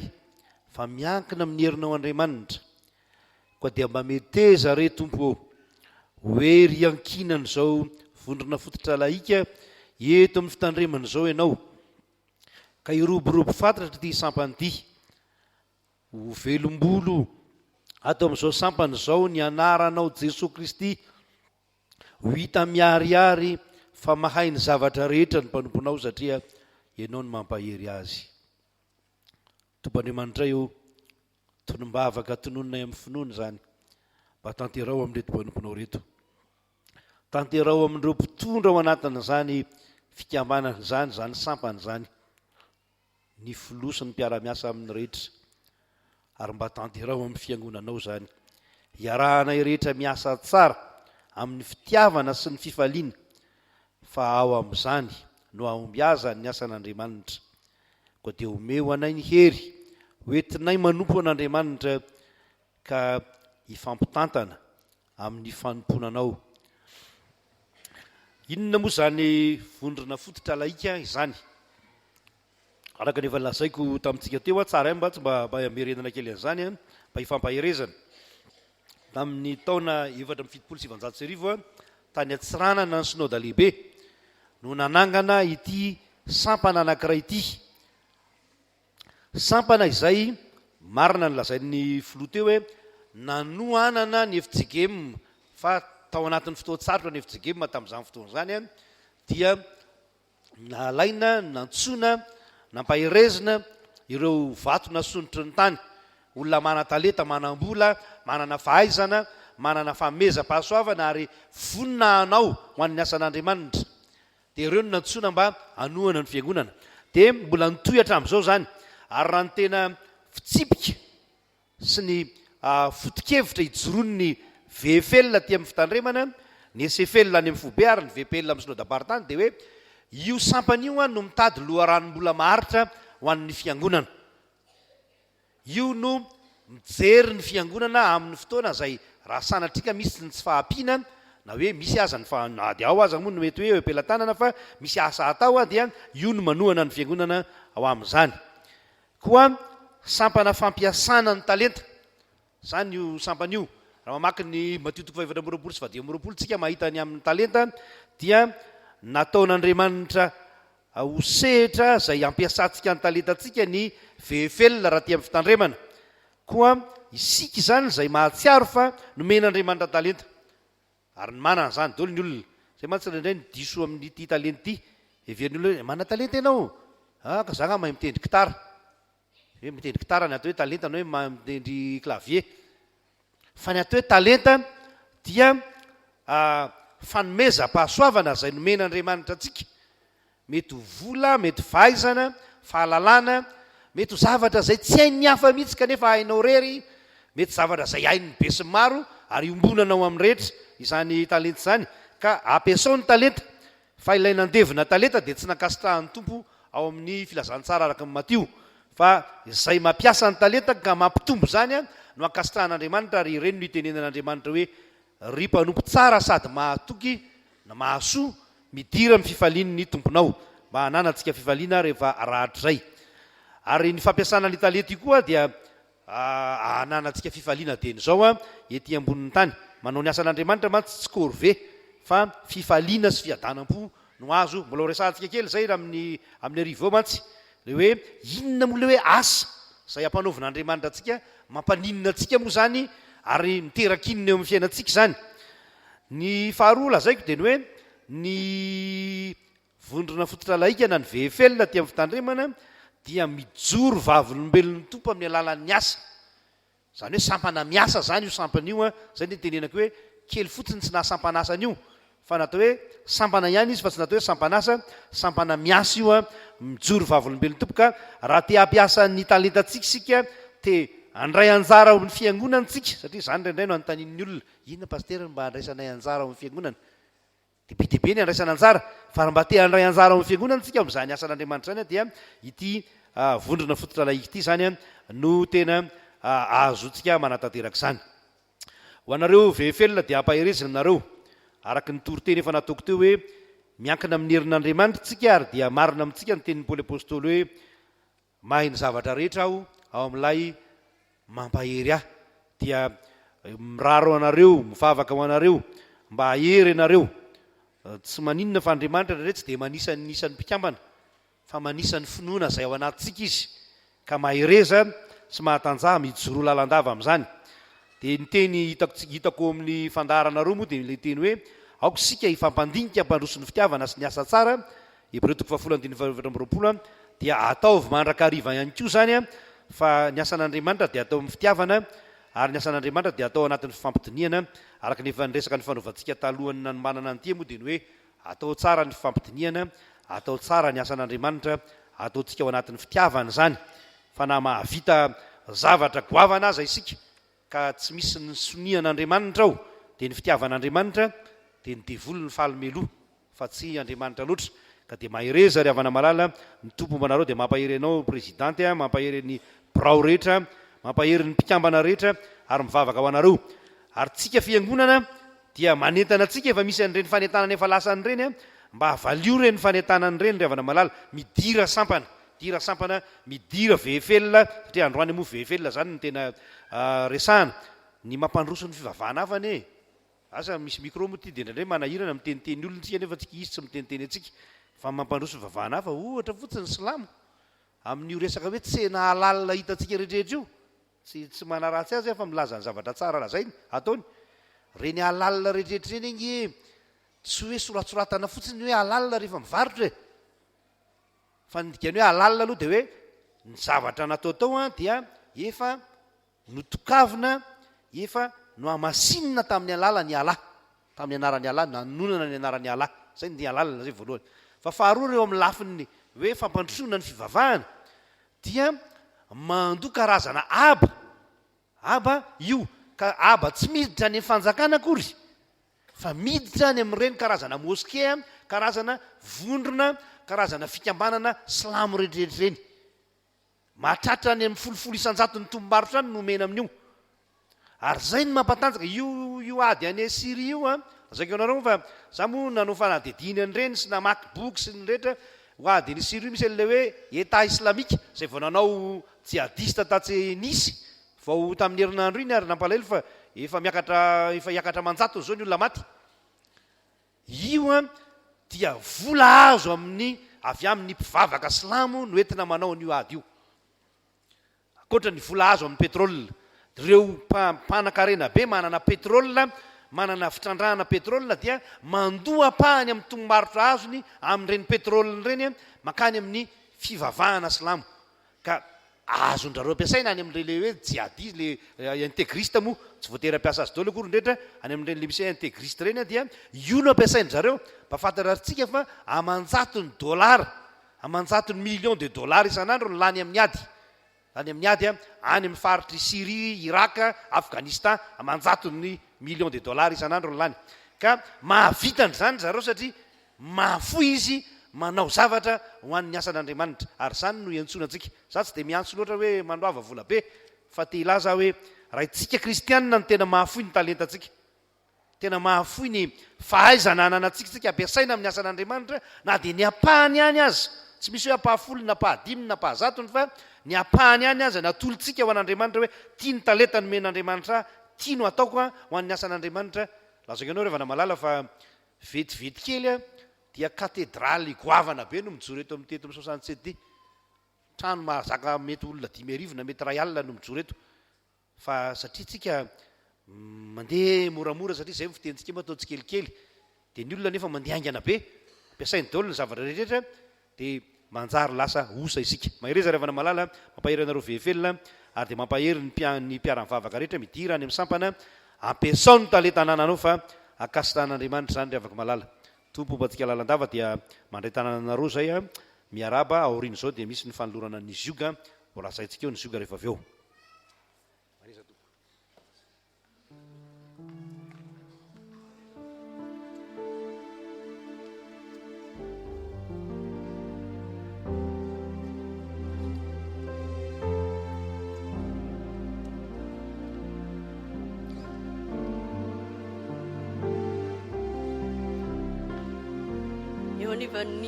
eo anivony sampana fivondronana laika ry havana dia misy ny zioga izay fanamariana ny mahalaika ny laika ary itovizany laika rehetra manerana ny Madagasikara eny hatramin'ireo hatrany ampitan-dranomasina ary misaotra ny tompo fa misy namana anankitelo izay natsoa ny tompo ao anatin'ny vondrona fototra laika ko dia hopetahana izany zioga zany izy ireo ary mangataka azy telo ravavy hiakatra aty ny hoe zioga moa narina fa mety tsy mitovy amin'ny mpitandrina akory mpitandrina moa dia milaza ny fanompona manokana izay ataon'ny mpitandrina ny zioga ary milaza ny fiombonana amin'ny fiainan'ny fiangonana itony zioga itony zay mahatonga azy hoe mifanaraka amin'ny loko liturjika ny lokony tao-piangonana ny zioga fa ho an'izao sampana misy atsika izao ny zioga dia milaza hoe voalohany miara-mitondra ny azo fijaliana amin'i Jesosy Kristy zay ny dikany zioga miara-miasa amin'i Jesosy Kristy ary rehefa manao an'io zioga io ny laika dia milaza hoe vonona izioga zany hoe vonona hiasa miaraka amin'ny laika rehetra manerana ny sahan'ny FJKM ao amin'ny fiangonan'i Jesosy Kristy eto Madagasikara izy ka dia mahereza ry havana omaly vao nisy mpanompon'Andriamanitra ny toroteny tahaka izao nafinaritra ako ny toroteny izy hoe ny hoe mitondra ny azo fijaliana ozy izy dia mitovy amin'ireny aty amintsika tsy mampitaha ny olona amin'ny omby akory fa aty amintsika izy rehefa mitarika sarety ny omby dia omby anankiroa no mitarika sarety ny anankiray eo ankavia ny anankiray eo ankavanana ozy izy ny anankiray eo ankavia efa eo na ny eo ankavanana dia Jesosy Kristy efa mitondra ny azo fijaliana dia manampy azy fotsiny tsika ny tena marina nefa ozy izy dia izao izy ny tena manampy atsika fa tsy zakatsika ny entatsika raha tsy miaraka amintsika ary zany no lazain'ny Matio 20 ary amin'ny 9:20 hoe entony zioga ozy mianara amiko fa maivana ny zioga koa ary tsy mavesatra ny entako ka dia mahirezinareo telo mirahavavy dia ny tompo ombanareo lalandava ary dia ho apetraka amin'ny anaran'ny tompo izany zioga izany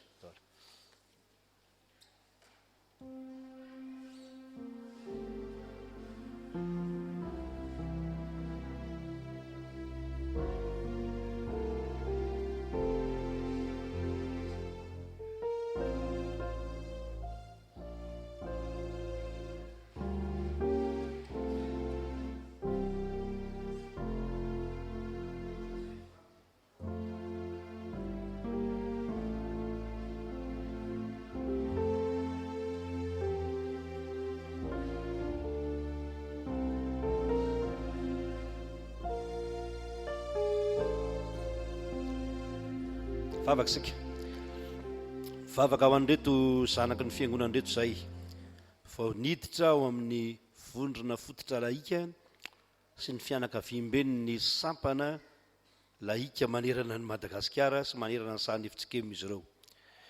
Ento ny zioka koa ianao ka mianara amiko dia indro napetraka teo amin'izy ireo ny zioka tsy azo fijaliana mampijaly fotsiny anefa fa azo fijaliana hoentina miasa andraisana ny herin'i Jesosy Kristy ary iombonana sy iaraha-miasa amin'ny raha nadasy sy raha vavy rehetra manerana ny sahan'ny fiangonan'i Jesosy Kristy eto Madagasikara. Pahirezo reto ary ataovy mahery hatrany ahavita be amin'ny asanao, ahavita ampiasa ny talentany ho voninahitra ao Andriamanitra. Amin'ny anaranao Jesosy Kristy no angatahana izany dia raina ny voninahitra ao. Amen. Soratoko. Maresa daholo.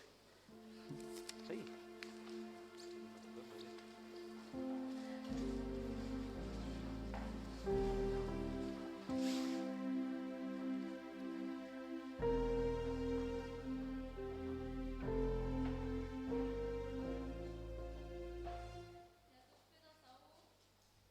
Ny atoko-pera no hanao ny anjara irany ary aorin'izay dia tonga amin'ny filazana ny raharahany fiangonana isika.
dia mbola falomerabantsika amin'ny anaran'ny tompondray amin'izao alahady fahatelo izao ary dia manantitra ny fiarabana ho anareo mpiandry izay tonga eto amin'ny fiangonana miara-mivavaka hitondra ny asa sy ny fampaherezana ho an'ny vahoaka an'Andriamanitra ary dia ny tompony hamaly fity anareo.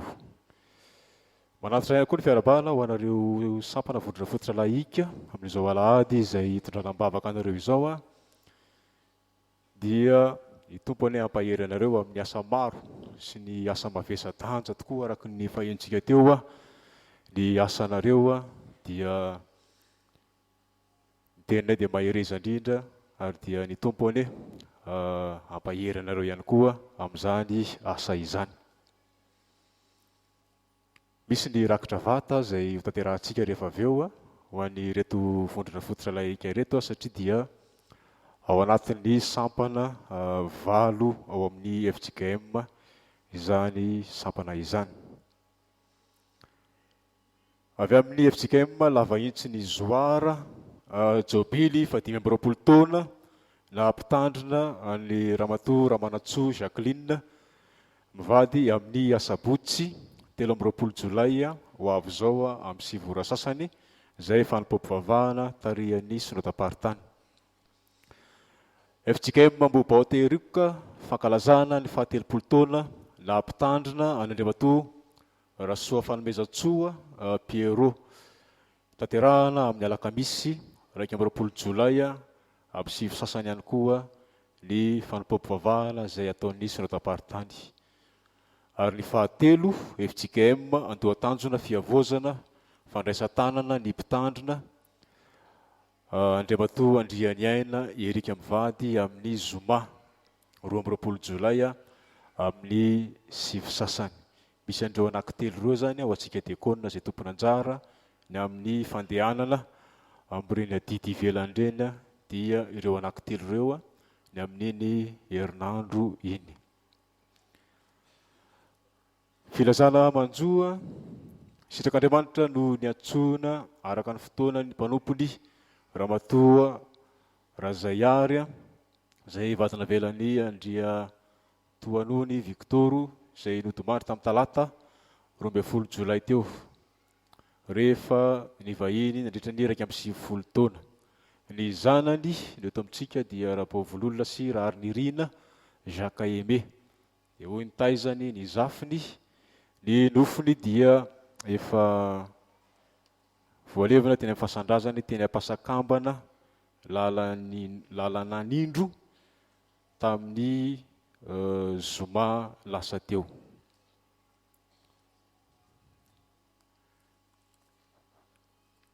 Filazana fanamasinam-panambadiana izay androany moa ny fiantsona farany sady ho aseho amintsika koa izy rehefa avy eo.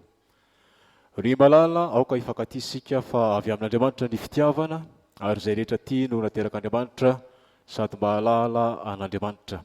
Rahaben'tany Noromiadana Huguette, Rahabe Mananjara mivady dia faly manasanareo amin'ny fanamasinana ny fanambadiany zanany faly ny aina Kenny Rollins sy Raharivolasoa Narindra lidera izay atao eto amin'ny fiangonantsika amin'ny sabotsy 13 Jolay ho avy zao amin'ny 12 ora atoandro.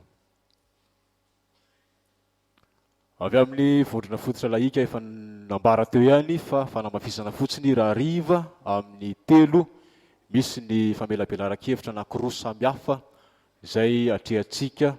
Ny iray izay ataon'ny ray aman-dreny mpitandrina mahakasika ny hoe inona no ambara amin'ny Baiboly momba ny asa sy ny talenta ary ny fanomezam-pahasoavana izay efa natsidiny kely teo ihany dia asaina indrindra isika ny amin'izay. Ary ny faharoa dia ny tontolo ny asa sy ny hetra.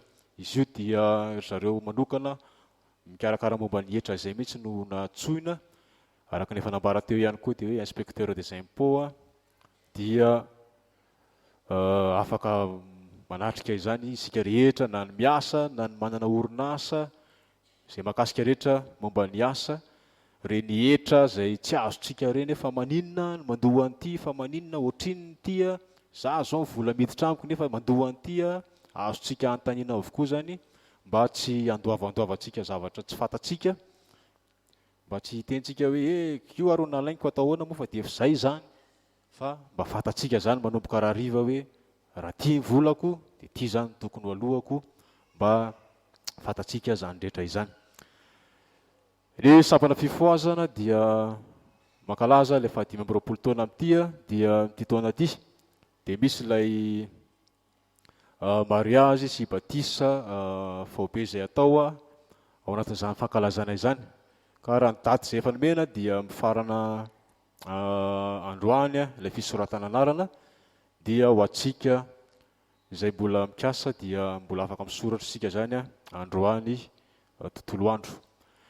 Ny katekomenina dia miditra amin'ny fito sasany amin'ny alahady maraina, miditra amin'ny fito sasany zany ianareo amin'ny alahady. Ny AFF rehefa mirava dia mba mijanona mba mivory dia ao amin'ny akany no manao zay fivoriana zay mba mifandamina kely amin'ny efitra rehefa avy eo satria misy mpiandro koa mbola mety ambola akao rehefa avy eo dia mifandamina vetivety eo ianareo.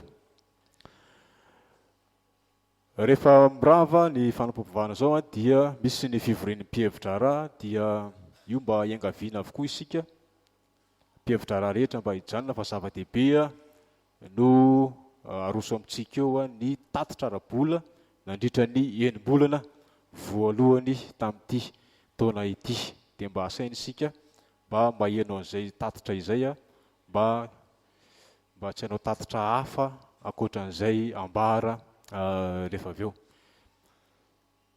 Ny mahakasika ny pasteur stagiaire dia efa nambara teto fa amin'ny talata no hanao ny famaranana ny fianarana izy eny amin'ny faculté Ambatonakanga dia amin'ny 1:00 no hanaovany an'izay soutenance an'izay dia isika izay mba afaka dia mba manatrika azy eny. Saoran'i Jehovah zay nanome sainay aho ary na amin'ny alina aza dia mananatra ny foko. Noho ny fitahian'Andriamanitra ny fiainako sy nanomezany valim-bavaka ao manolotra vola 20,000 ariary, fiangonana 10,000, sekolelady 10,000 ariary. Misaotra anao zahay ry tompo tianay fa namaly ny vavaka ianao ka afaka CPE6e somatsara ny zanakay manolotra vola 10,000 ariary, sekolelady 5,000 ariary, sampana fifoazana 5,000 ariary. Mangataka ny hira mamikondrindra Jesoa. Misaotra Jesosy fa manampy ahy ianao ka afaka CPE ao faniliny tongotra sy fanazavana ny lalako ny teninao manolotra vola 70,000 ariary, W 30,000 ariary, sekolelady 20,000 ariary, Ariela 20,000 ariary. Mangataka ny hira Ariela ay teo foana Kristy ary dia mangataka vavaka mba hitombo fahendrena sy fahaizana amin'ny taom-pianarana manaraka. Mpanompon'Andriamanitra tsy mitonona anarana ezaka W 200,000 ariary. Ho an'Andriamanitra irery ny voninahitra.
mivavaka isika ary iombona am'izao tonom-bavaka zao isika rehetra hivavaka. Andriamanitra miasa ho an'ny vohosotra ao ianao. Andriamanitra miasa ho an'ny olonao ianao. Dia ry Andriamanitra izay miasa ao anay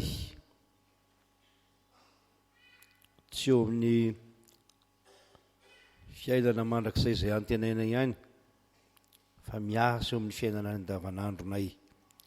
Misaotra anao zay, fa mandrotsa-pitahiana ho an'izay matahotra anao ianao, ary zany no nandrotsahanao fitahiana ho an'ny olona maro izay manompo anao amin'ny fony marina tokoa. Misy vitsivitsy amin'ireny mpanomponao ireny mahatsiaro zany fitahiana zany ankehitriny. Fitahiana sy ny valim-bavaka nomen'Andriamanitra azy. Ny fahasoavana manokana izay narotsak'Andriamanitra teo amin'ny fiainany, fa eo koa ireo mananjanaka afaka ny fanadinana CEPE sy ny fidirana amin'ny kilasy fahaenina. Tompo mahalalana io, miara misaotra amin'ny reny mpanomponao reny zay, misaotra ny anaranao masina ary mangata-pitahiana hatrany ho an'ireny zanaka ireny, hitombo fitia amin'Andriamanitra sy ny olona, hitombo fahendrena, ho salama, ho maran-tsaina lalandava ary hisondrotra amin'ny ambony indrindra amin'ny fianarana. Toy izany koa ny fahasoavana izay narotsaka ao teo amin'ny fiainan'ny mpanomponao, aza vela hitsahatra eo, fa atao fahasoavana manampy fahasoavana lalandava eo amin'ny fiainan'ny mpanomponao zany. Misaotra anao zay no ny amin'ireo mpanomponao izay nanonona voady sy rakim-pisaorana teo anatrehanao, izay nataony izy ireny dia tsy valiny izay nataonao akory, fa mariky ny finoana izay anananay. Mivavaka izay ho an'izao vahoakanao zao, miara-manatrika ity fanompom-bavahany ity. Fantatrao fa ny sambatan'olona aminay dia manan-javatra irina, mana zavatra izay tena irininy fo. Misy koa ny mahatery, na eo amin'ny fianakaviany zany, na ara-bolo zany, na eo amin'ny asa zany, eo amin'ny zavatra manahirana samihafa eo amin'ny fiainan'ny mpanomponao zany. Tompo, androany dia aborany aminao, lazainy aminao, ary ambaranay aminao zany zava-manahirana anay rehetra zany. Ny faniriny ny fonay ao amin'ny tonom-bavaka izay ho tonononay, tononona amin'ny finoana zany, ary mahatoky izay fa hain'Andriamanitra ny zavatra rehetra.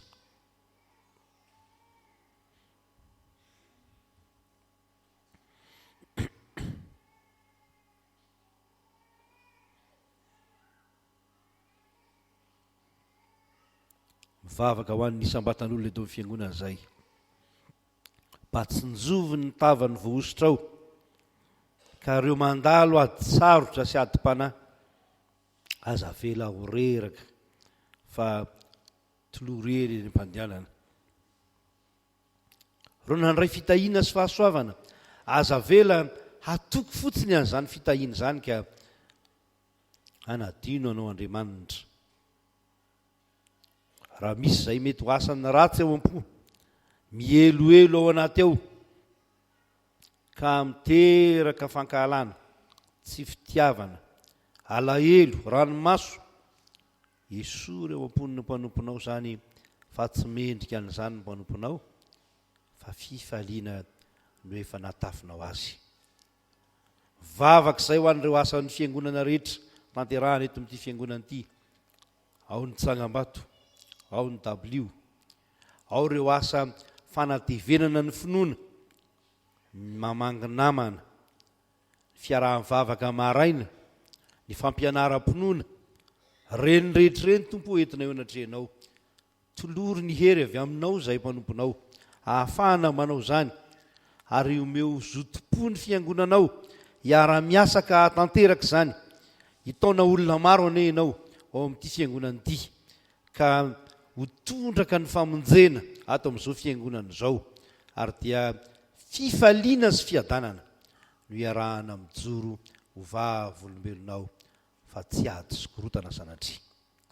Mivavaka izay ho andreo zanakay anala fanadinana indray amin'izao herinandro zao mba hajereo izy ireo tompo ka mpaherezo mio fahatoniana sy fifaliana amin'ny fanatanterahana sany fanadinana zany ho afaka somantsara ny satria matoky anao mivavak'izay ho an'ny vondrona fototra laika zay niarana-kalaza taminay an'Andriamanitra ao ny ato amin'ny fitandremana misy anay mpaherezina lalandava ao ny manerana ny saniny fijekemo ajoronao vavolombelonao ka tsy ho fiangonana osa fiangonana malemy ny fijekemo fa fiangonana matanjaka satria manana anao Andriamanitra ilay maherinay mametraka ny firenenay eo ambany fahasoavanao zay tompo arovo ny firenenay mitaintaina ihany zay mitebotebo indraindray hoe to isinina hatrany hitranga matoky zay fa eo ampela tananao ny firenenay ary tsy misy maharombaka zay eo an-tananao tompo fa ianao ihany no tompon'izao firenenay zao vavak'izay ho an'ireny olona tany ampitandranomasiny reny zay niara-pahavoazana no nietraketraky ny sasany ary arovy zay rehetra matoky anao tompo nisy tamin'ireny malagasy a zay piraitanindrazana taminay tompo mivavaka ho azy reny zay ny fianakaviany mba hampaherezinao lalandava sany fianakaviany zany dia amin'ny anaranao Jesosy Kristy tomponay no anaovanay zany tony-bavaka zany ary anononana indray ilay vavaka nampianariny Jesosy anay manao hoe raha inay io zay ny an-danitra mba masinina ny anaranao tonga ny fanjakanao atao any sitraponao ny ety an-tany ho taky ny any an-danitra omeo anay anio zay anina sahaza ao anay ary mamelany elokay taky ny namelanay zay neloka taminay aza mitondra anay amin'ny fakapanafa manafahanay amin'ratsy anao ny fanjakana sy ny hery ary ny voninahitra mandrakizay amen milohan-drakitra dia misy indreo afatsika zay ho atao mariazy a mangatahako ao anatin'ny feon-java-maneno mba hiakatra izy roa zay ho atao mariazy amin'ny asabotsy ho avy zao a mba ho hitan'ny fiangonana araka ny fanaon'ny fiangonana raha teo zany sady hoentina mbavaka no aseho atsika menakavy tawari akaiza irenika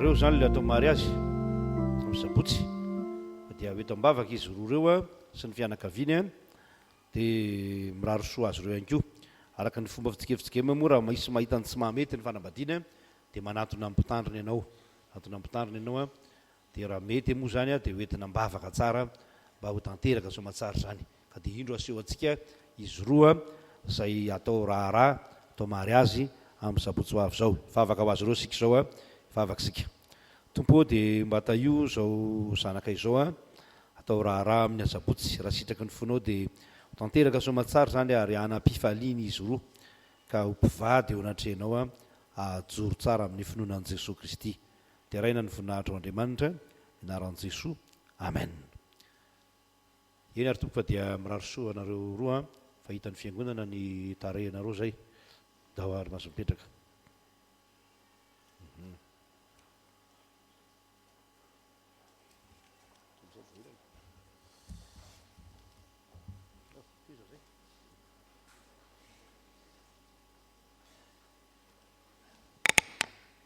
andehana vao fanoloran-tenatsika amin'ny alalan-drakitra isika zao a tsaro fa izay mame amin'ny fifaliana no ankasitrahan'Andriamanitra.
fitsangana ny fiangonana nolotra ny rakitra.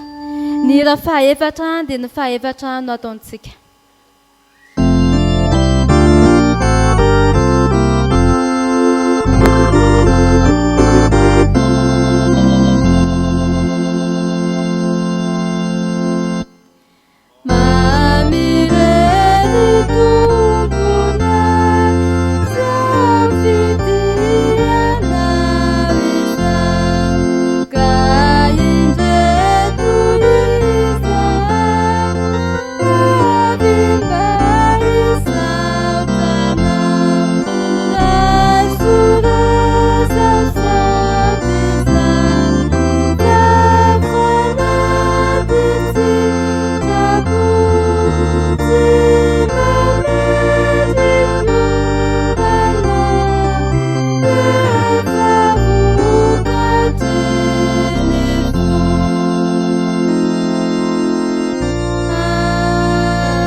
Ipetraka ny fiangonana.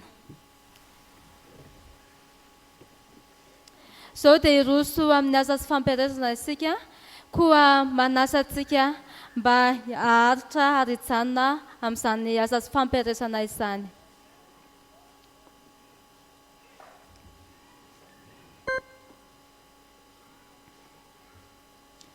Ny hira 570 no ataontsika dia hiomana ny mpiandry hanatanteraka izany asa izany.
Vavaka sika riavana. Mbola tia mitsahatra ny misaotra sy mankasitraka anao zay ry Andriamanitra rainay tsara indrindro. Noho ny amin'ny teninao zay nomena ho anay indray androany. Nampianaranao sy nanamafisanao fa izay mpanomponao anie dia nofidinao mpiara-miasa aminao. Ampiasa ny talenta, ampiasa ny fahamezam-pahasoavana zay mena ho anay tsirairay avy. Oentinay manompo anao, oentinay manao ny asanao. Ary amin'izany dia iankina tanteraka amin'ny herinao Andriamanitra irery ihany zay anatanterahanay ny asana ampanaovinao anay. Misaotra Tompo fa tsara ianao ary izany fahatsaranao izany no tianao hiainana isan'andro isan'andro eo ampanatanterahanay ny asa ampanaovinao anay. Misaotra anao koa zay amin'izao ampahampotoana izao zay ahafahana indray manatanteraka ny asanao, ny asa fampaherezana eto amin'izao tempolinao masina izao sy amin'izao vahoaka anao izao. Koa amasino ary Tompo ny fotoana rehetra, amasino izay mpanomponao amin'ny alalan'ilay fananao masina, amasino koa ny vahoaka anao mba handraisana izany amin'ny finoana, amin'ny fatahorana anao, amin'ny fanekena ho mpiara-miasa aminao. Ary mamela ny heloko ny tsirairay avy raha misy nataonay ka tsy araka ny sitraponao, mahatafasaraka anay aminao. Ary ovakina ny teny, hoentina manorina izao asa masina izao, dia ny herinao no enkinanay ahatanteranay izany araka ny sitraponao. Dia noho ny amin'ny anarantsonao Jesosy Kristy irery ihany nanaovanay ny vavakay. Misaotra Tompo. Amen.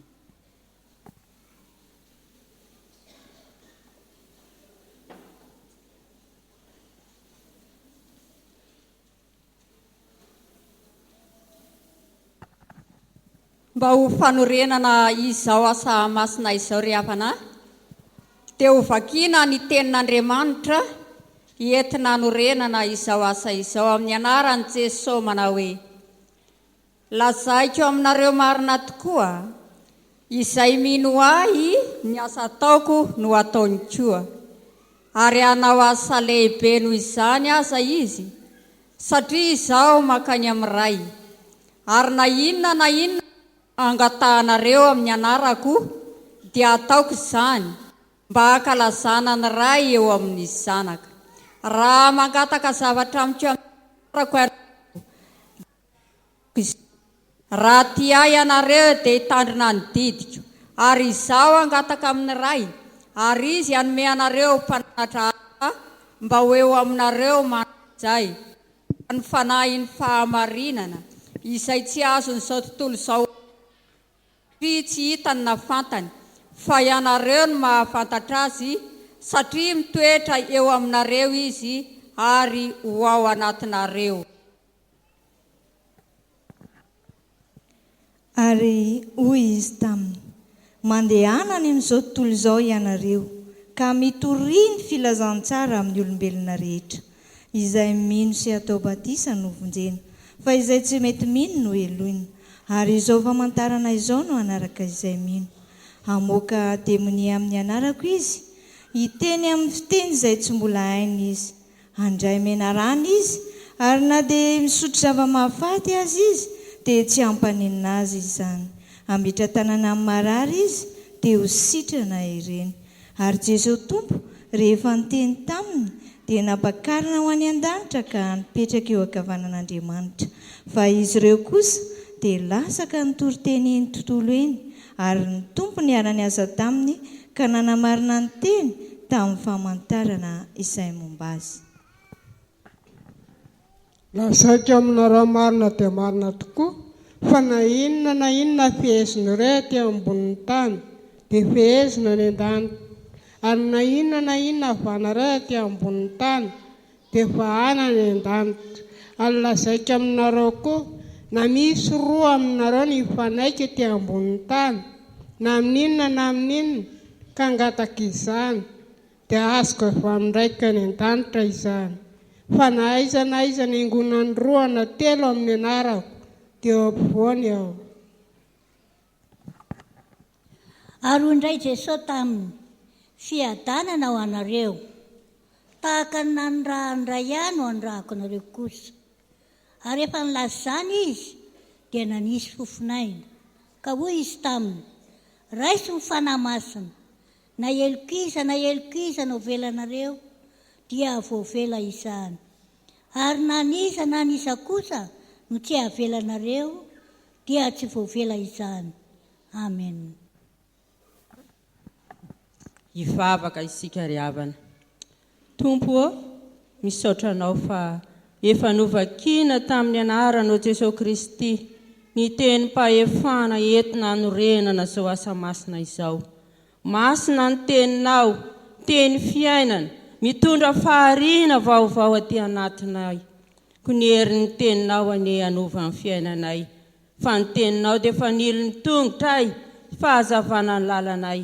Ary sabatra roa lela ento mandresy ny asan'ny Satana tsy mahavoka-tsoy any amin'ny rivotra.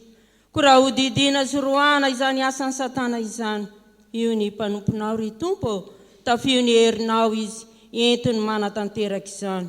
Dia amin'ny anaranao Jesosy Kristy, Tompo mahavontsy entinay maniry sy mangataka izany favaka izany.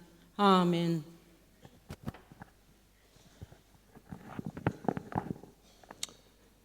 Amin'ny anaran'i Jesosy Kristy avy Nazareta, dia vomy tamin'ny azo-tsaliana. Andriamanitra velona tompo fahefana rehetra ny an-danitra ty ambonin'ny tany. Amin'ny anaran'i Jesosy Kristy avy Nazareta nandredina sy nandroany andrasan'ny devoly Satana. Lasa makany amin'ny farimy rehetra aby nareo.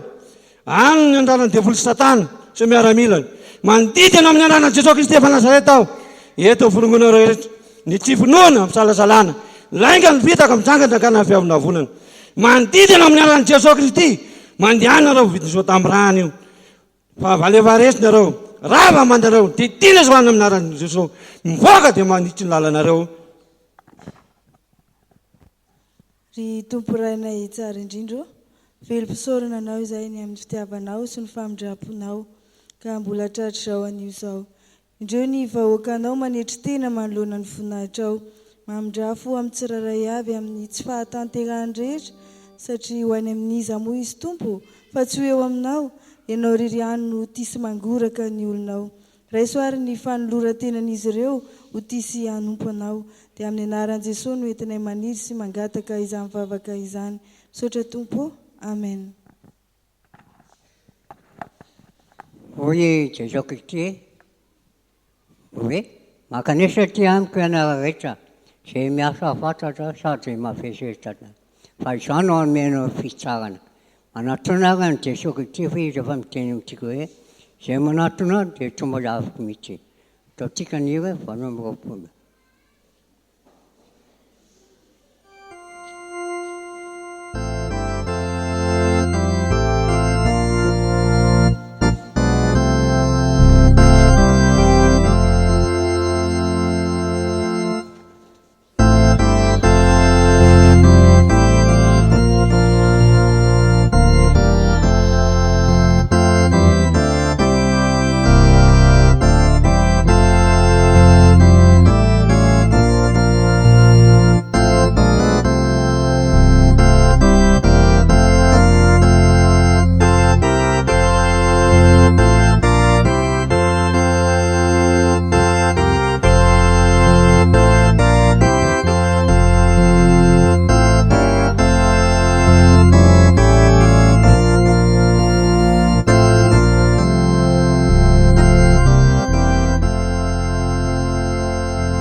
Ny atoko pira mainty milala zao no anao ny hira.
toy izantsika amin'ny raha faraka amby 700 re Jeso midina. I raha faraka amby 700.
Ny antoko pera mainty milaly no anonira.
Toizantsika amin'ny era fahadimy amby sivifolo sy roanjato.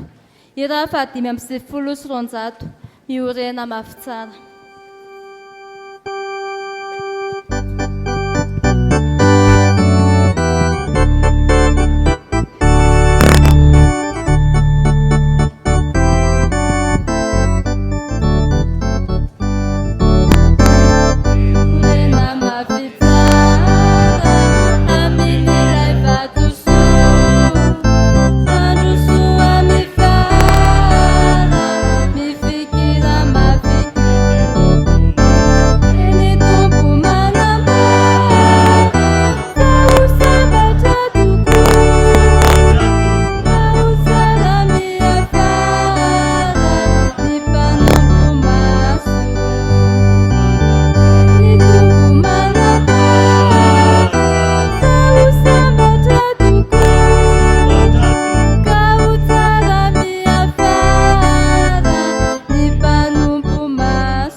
Ivavaka isika.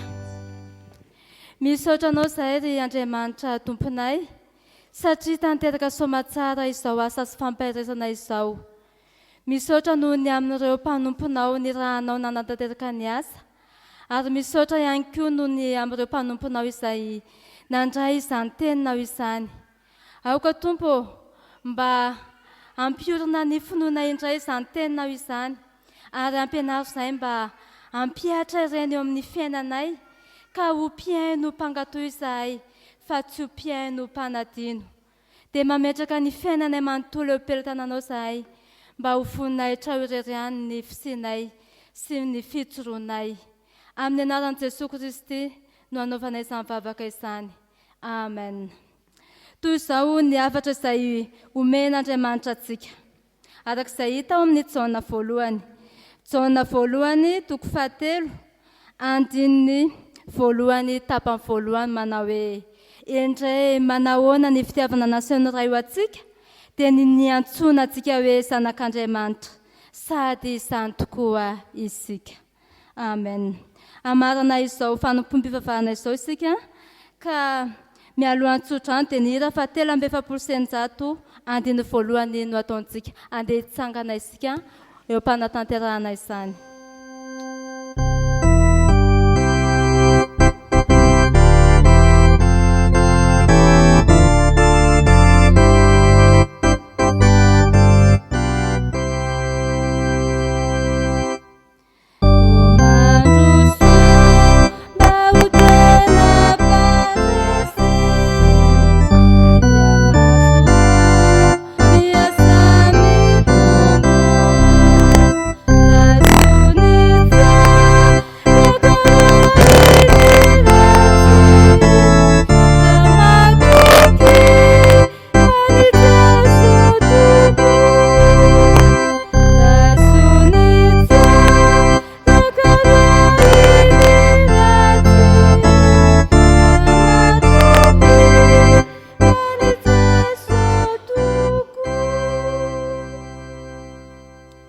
ho tanteraka aminareo ny tsotrano izay tononona amin'ny anaran'ny tompo.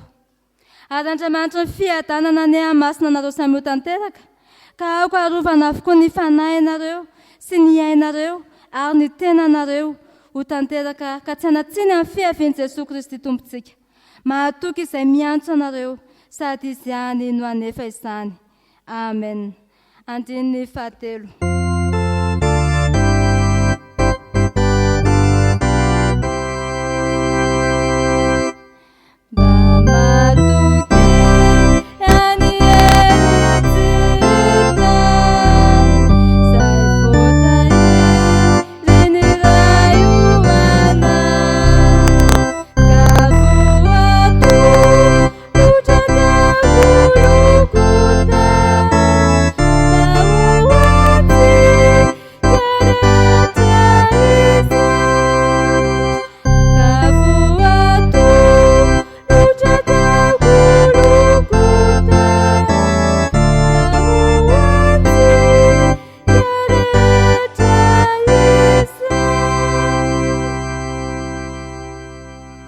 Ipetraka amin'ny fiangonana ivavaka mangina.